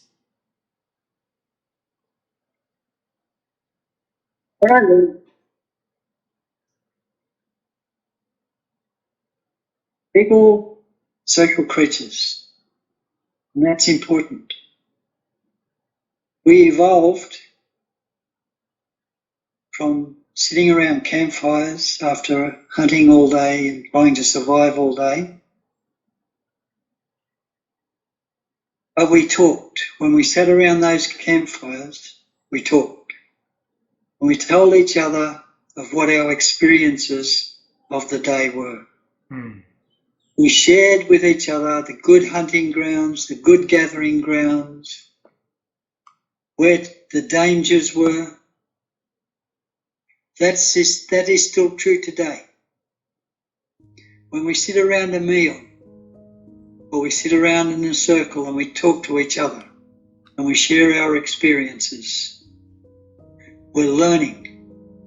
We're learning from each other. Sometimes it's about learning what I don't like.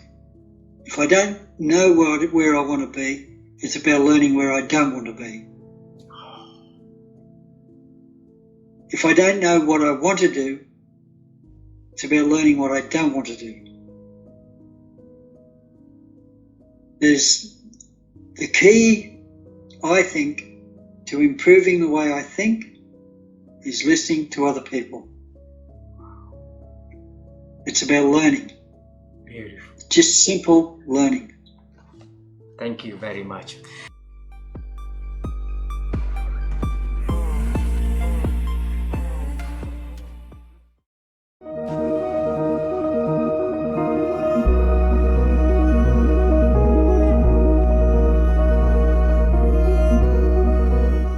I think the brain thinks best when it's not in stress. So the opposite of stress is flow, which is where time flies, you're having a wonderful time, you're deeply involved in something. So whatever that is for you, I think is the right context, the right platform for good quality full thinking. So for me, it's play. It's on a bodyboard, in the waves, on a beach, by a campsite, and it's just feeling those feels. It's being with my kid, messing around. It's cooking for strangers at my supper club. It's it's losing myself. That is very energizing and recharging for me. And after periods like that, I will be able to think. And stuff comes very quickly for me, almost instantaneously. Wow. But I need that period of not think, unthink. Yes. And when I come out of it, I'm ready to create and solve. So it means that unload our thinking so that we can focus on things that make us happy. And then we come back, then we can think better, clearer, and Definitely. Thank you very much for sharing that. Okay. Value that time. So value that time. I think it's really important. I used to have a calendar, and the only things I put in that work calendar was when I had a client chargeable day, a little green sticker. I was not valuing my time away from that. And now I have a sticker that I put on there. And I use an online calendar now, but I put it in there and I value it because I know that after I've done it, I'll be able to think and problem solve and do my do. Wow.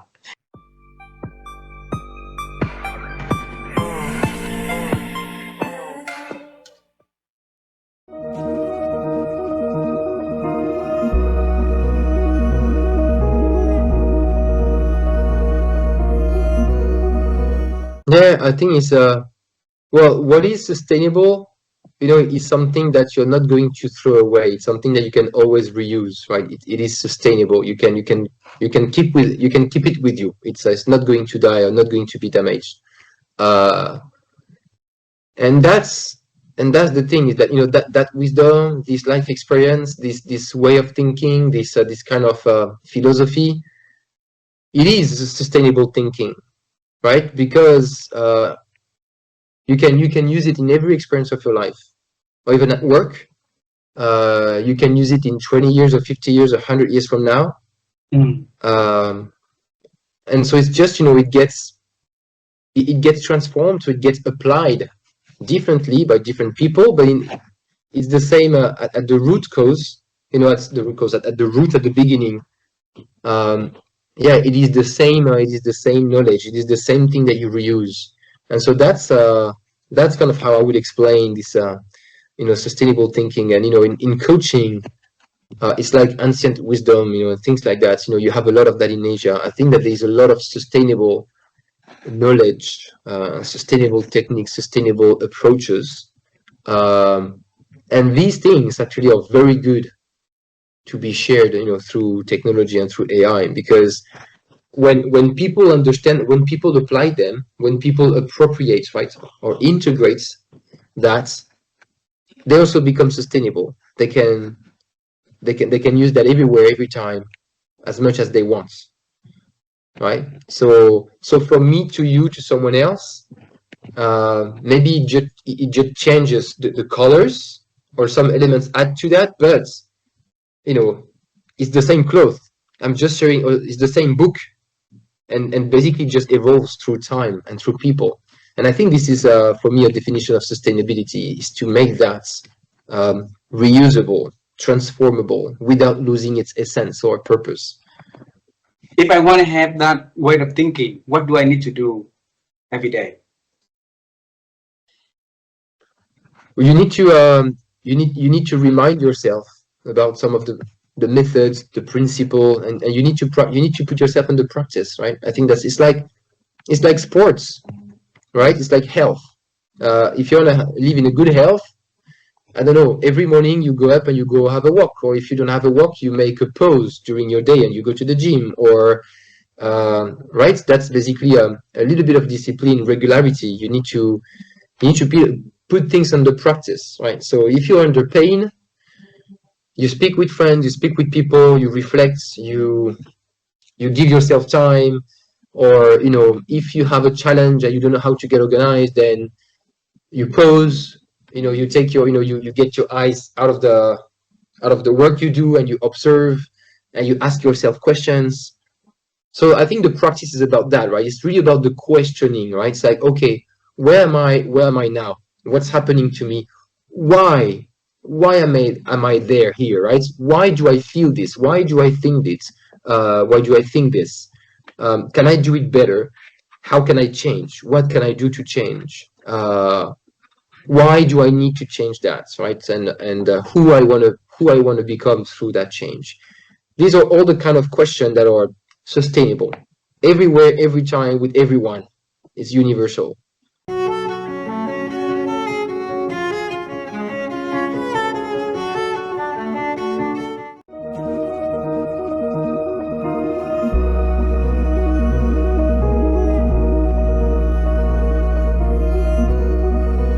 So, Rina, how have you been growing your ability to think over the years? I think for me, reading plays a crucial role. And again, it just happened that I had some books in my house since I was a child, and then I started buying my own books, and reading books and seeing, so two types of books, so fiction and nonfiction. So how fiction books can help for me was, be more creative, thinking about things that don't exist in the real world. I'm a big fan of science fiction books. So that's very interesting, like things that, like it's not even around our radar.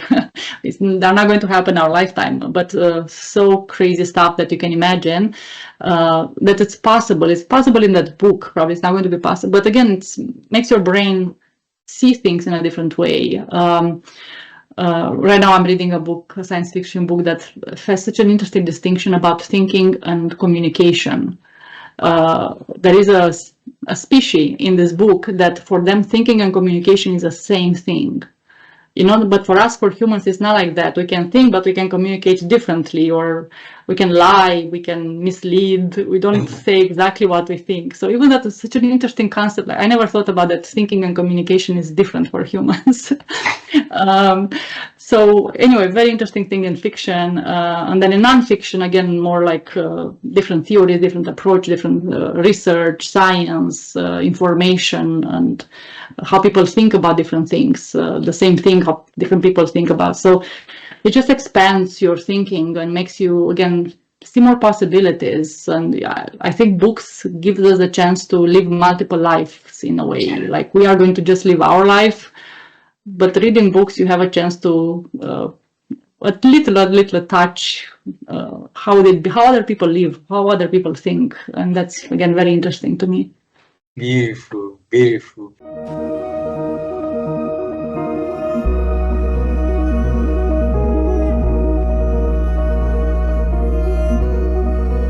When you wrote about generation intelligence, what did you mean about that, and how can we build that skill up? So it's a great question, and I think IQ, EI, and GQ, as you've said, are actually almost like three components of leadership, because in a way, and I don't need to explain IQ or probably EQ, but GQ is like what you're basically trying to understand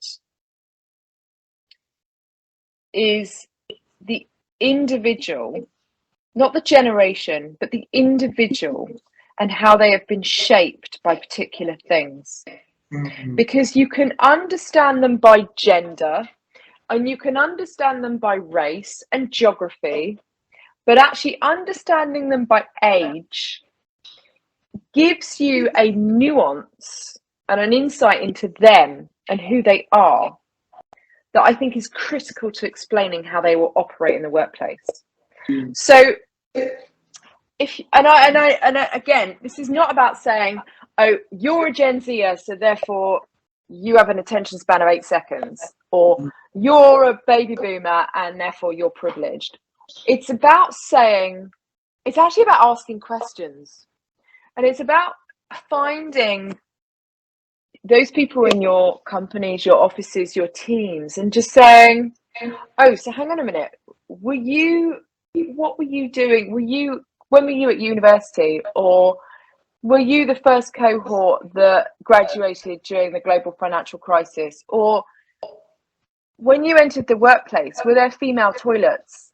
And when you entered the workplace, was there a dress code and you could only wear skirts and heels? Or when you were engaged with the feminist movement, what were the kind of key components? You know, what was the sort of, and so what you're finding out essentially is how they've been conditioned by time. And so therefore when you're engaging with them as individuals, you're not engaging with them as generational stereotypes. You're actually trying to understand them as people and their lived experience. And in lived experience in respect to work, but also, you know, in respect to home. There's a lot of people in the workplace who the idea of dual income households and of the father changing a nappy, right, is totally alien. And actually, we do this in our families all the time. And it's time we did it in our workplaces, because actually for young people born in the 1990s or noughties, they don't have a clue. And maybe they do, but actually finding out is really important. And so I think it's just that idea of, okay, what time were you shaped by it? And that helps me understand how much I need to come to you on a certain thing.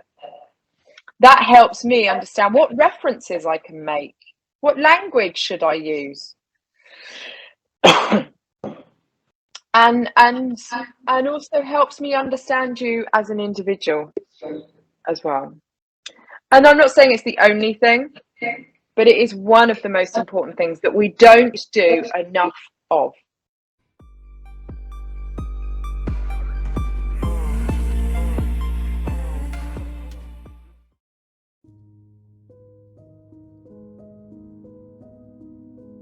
How have you been growing your ability to think? I've been growing my ability to think in 2 ways. One is by expanding the reading I do, and I do very wide reading, and so that's always keeps my ideas stimulated. You know, again, as a writer, you're stimulated by books, but also by talking to colleagues and people I work with, and really trying to ask them questions about issues that I'm dealing with in my work, or that I see people dealing with in their work, and how do you handle it, and what have you had success with, and trying to keep these conversations very, very positive, staying away from the kind of conversations where you're lamenting things, or, oh, people today just don't, or whatever, trying to stay on very positive conversations and be curious about the experiences my colleagues are having. Beautiful, beautiful. The next question is about the past again, but now you travel down to the past to see yourself, okay? So there will be 2 points in life that I want to carry back. The first point is when the little Sally first picked the book that inspired her to become a writer, okay? So if you had the chance to talk to that Sally, little girl, what message would you talk to her? It would be to have faith and confidence in yourself, number one, but also to find a really powerful way and a concise way to articulate what it is you want to contribute. I think that's one of the things we can all benefit from, is having a real, very firm sense of what is the specific thing we are trying to contribute to the world. And the way I kept thinking of it was, I want to be a writer. Okay, that's fine. but that doesn't let anybody know what I'm trying to contribute, how I'm trying to change the world. And I would have said, start thinking about that early so you can be clear about it. Beautiful. So the next one is when you're in that ballroom and the leader, Roger, ignore your idea and everybody ignore your idea. So if you had a chance to talk to yourself at that moment, and what message would you tell to that Sally? I would say, don't be defensive. Don't be offensive. Which I wasn't. And don't feel insulted, but don't apologize. You didn't do anything wrong. I think that what amazes me is that at that moment, and I guess I was 35 or something, that somehow it just came out of me to say, no, I'm not afraid to say what I think in a perfectly nice, normal way.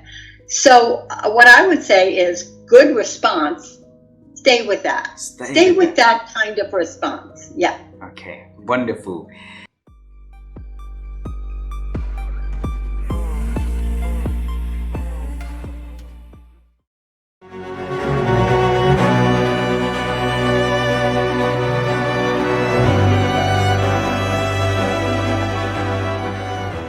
The question for you is, how have you been growing your ability to think? You're asking some very, very interesting questions. Because it's well, yeah, okay, very easily, actually. Now I got it. I've always looked for the masters.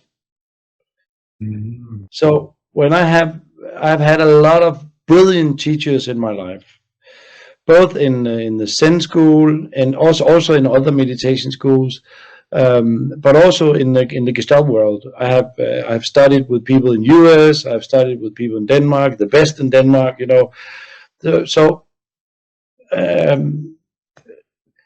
My thinking is very much based on the experience that I have, you would say, copied or integrated from other people who have done that, who have then again been with other people, right? So it's about seeking information. Don't take the quick way. Don't go quick. There's no quick fixes. There's only slow fixes. So look for it, but find you said it before, the master will come to you when you're ready. That's a very interesting, very, very interesting aspect. I would say look for the master. Don't wait for him to come. Look for him, find him. If you like it, go with it. If you don't, change. Wow. Last question. Okay. Yep. I want you to travel with me to see that little boy Nikolai when he was really, really young. And you say that he couldn't even write his name properly. Am I listening to it correctly? Yeah, or at least my spelling was not that good when I was in public school. So yes. Alrighty. So because I noted in there, so I want to make sure I got information correct before I ask the question.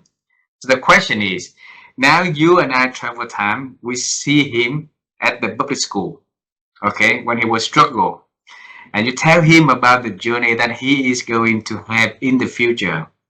What is that you now are going to tell you then?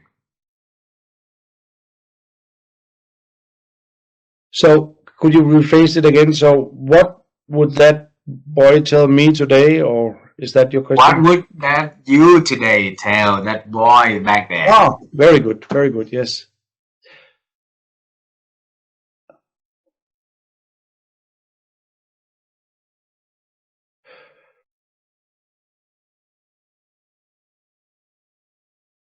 I would tell him, you have a lot of energy, you have a lot of curiosity. Go for it. Go into the world with that energy and be aware or pay attention to, I would say it's probably better, because it's not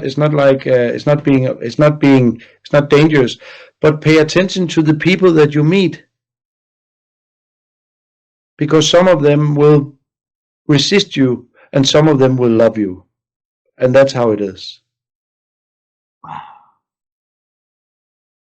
It's a beautiful advice that each of us can give to any young kids out there, right, on the journey to grow, so that they can have hope, they can be fearful, but not gonna be afraid of, fear. So they're gonna have hope in the future and the best version of them to come. Huh? Yes, and I think it's important to emphasize on this. That's what I really have learned, is that I thought for a while in my life, probably most of my life, that it was all about me. And I think there is a tendency in the world today that it's all about me. There's a lot of narcissism, there's a lot of self-promoting, there's a lot of all that stuff out there. And I would like to encourage people to be aware of each other, to be aware of connection, to know that when you do something, it always has an impact on other people. So it's both me and you, not me or you.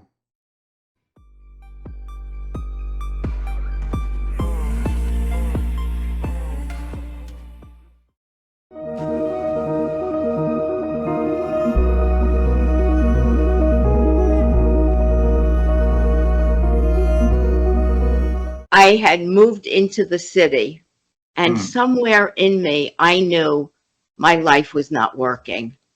There was something that just wasn't piecing together. I was depressed, and even though I might not have labeled it, I went along, and a friend of mine told me about therapy. And introduced me to a psychiatrist. And I made a choice to work with him for 7 years, 3 times a week, to figure out what was going on with me. How we all have masks. We hide. And when you're willing to drop the masks one at a time until you lay vulnerable, that was my choice. For 7 years, I worked on myself, and it was extremely painful. It was very challenging.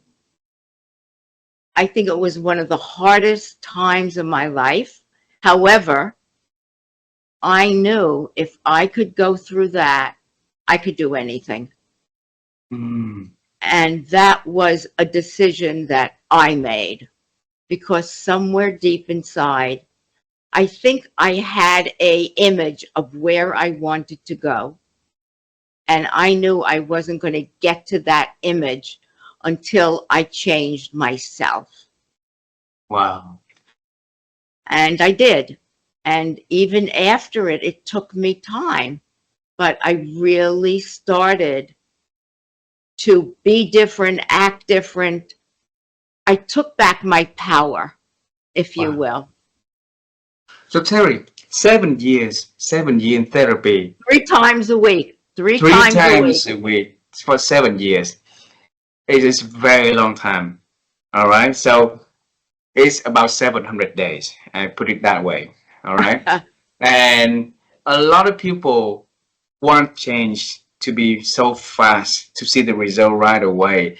And then because of, that length of investment in times and efforts, even if they know that the future is promising, if they can pass through that, but they gave up along the way, maybe in 30 days, 50 days, 70 days. Right. And then you gave yourself the permission to make that choice, follow with that one, and for years, for 7 years, 3 times a week like that, is, how did you know that has to be a decision, that decision is right for you, and you must, follow with that path?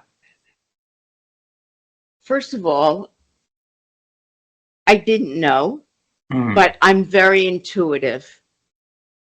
And slowly, I started unraveling my life.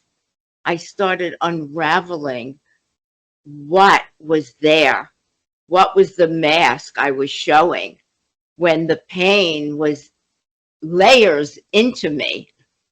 And, you know, I cry to the therapist and say, everyone I know is getting married. Everyone I know is having children. And look at me. I'm here on a couch working on myself. And in the end, that was my journey. Everyone's got their own journey. I can't tell somebody to go lay on a couch for 7 years. They don't do it anymore. You know, yes, people want quick results. But when you're working on yourself, it's not so quick. You're dealing with a piece of machinery in your head called your mind. And, you know, that's what you're doing. You're peeling away the layers of who you thought you should be rather than who you are. And I don't expect anyone who's listening to do what I did. But however, that was my journey. Everyone's got their own. From there, I started studying Buddhism. I did a lot of modalities. I went on a Buddhist retreat. I went up to the mountains of New Mexico and slept on a bus.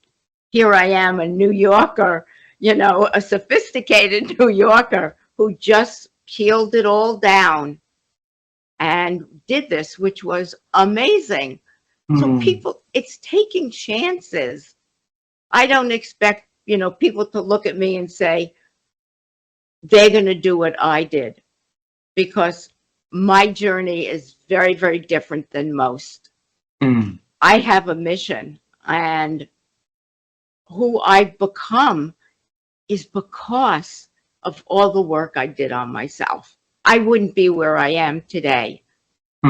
Speaking to someone like you and other people, really, I feel really honored that you asked me to talk about a subject that I am now talking about in real life. This is what I'm talking about with people and podcasts and clients.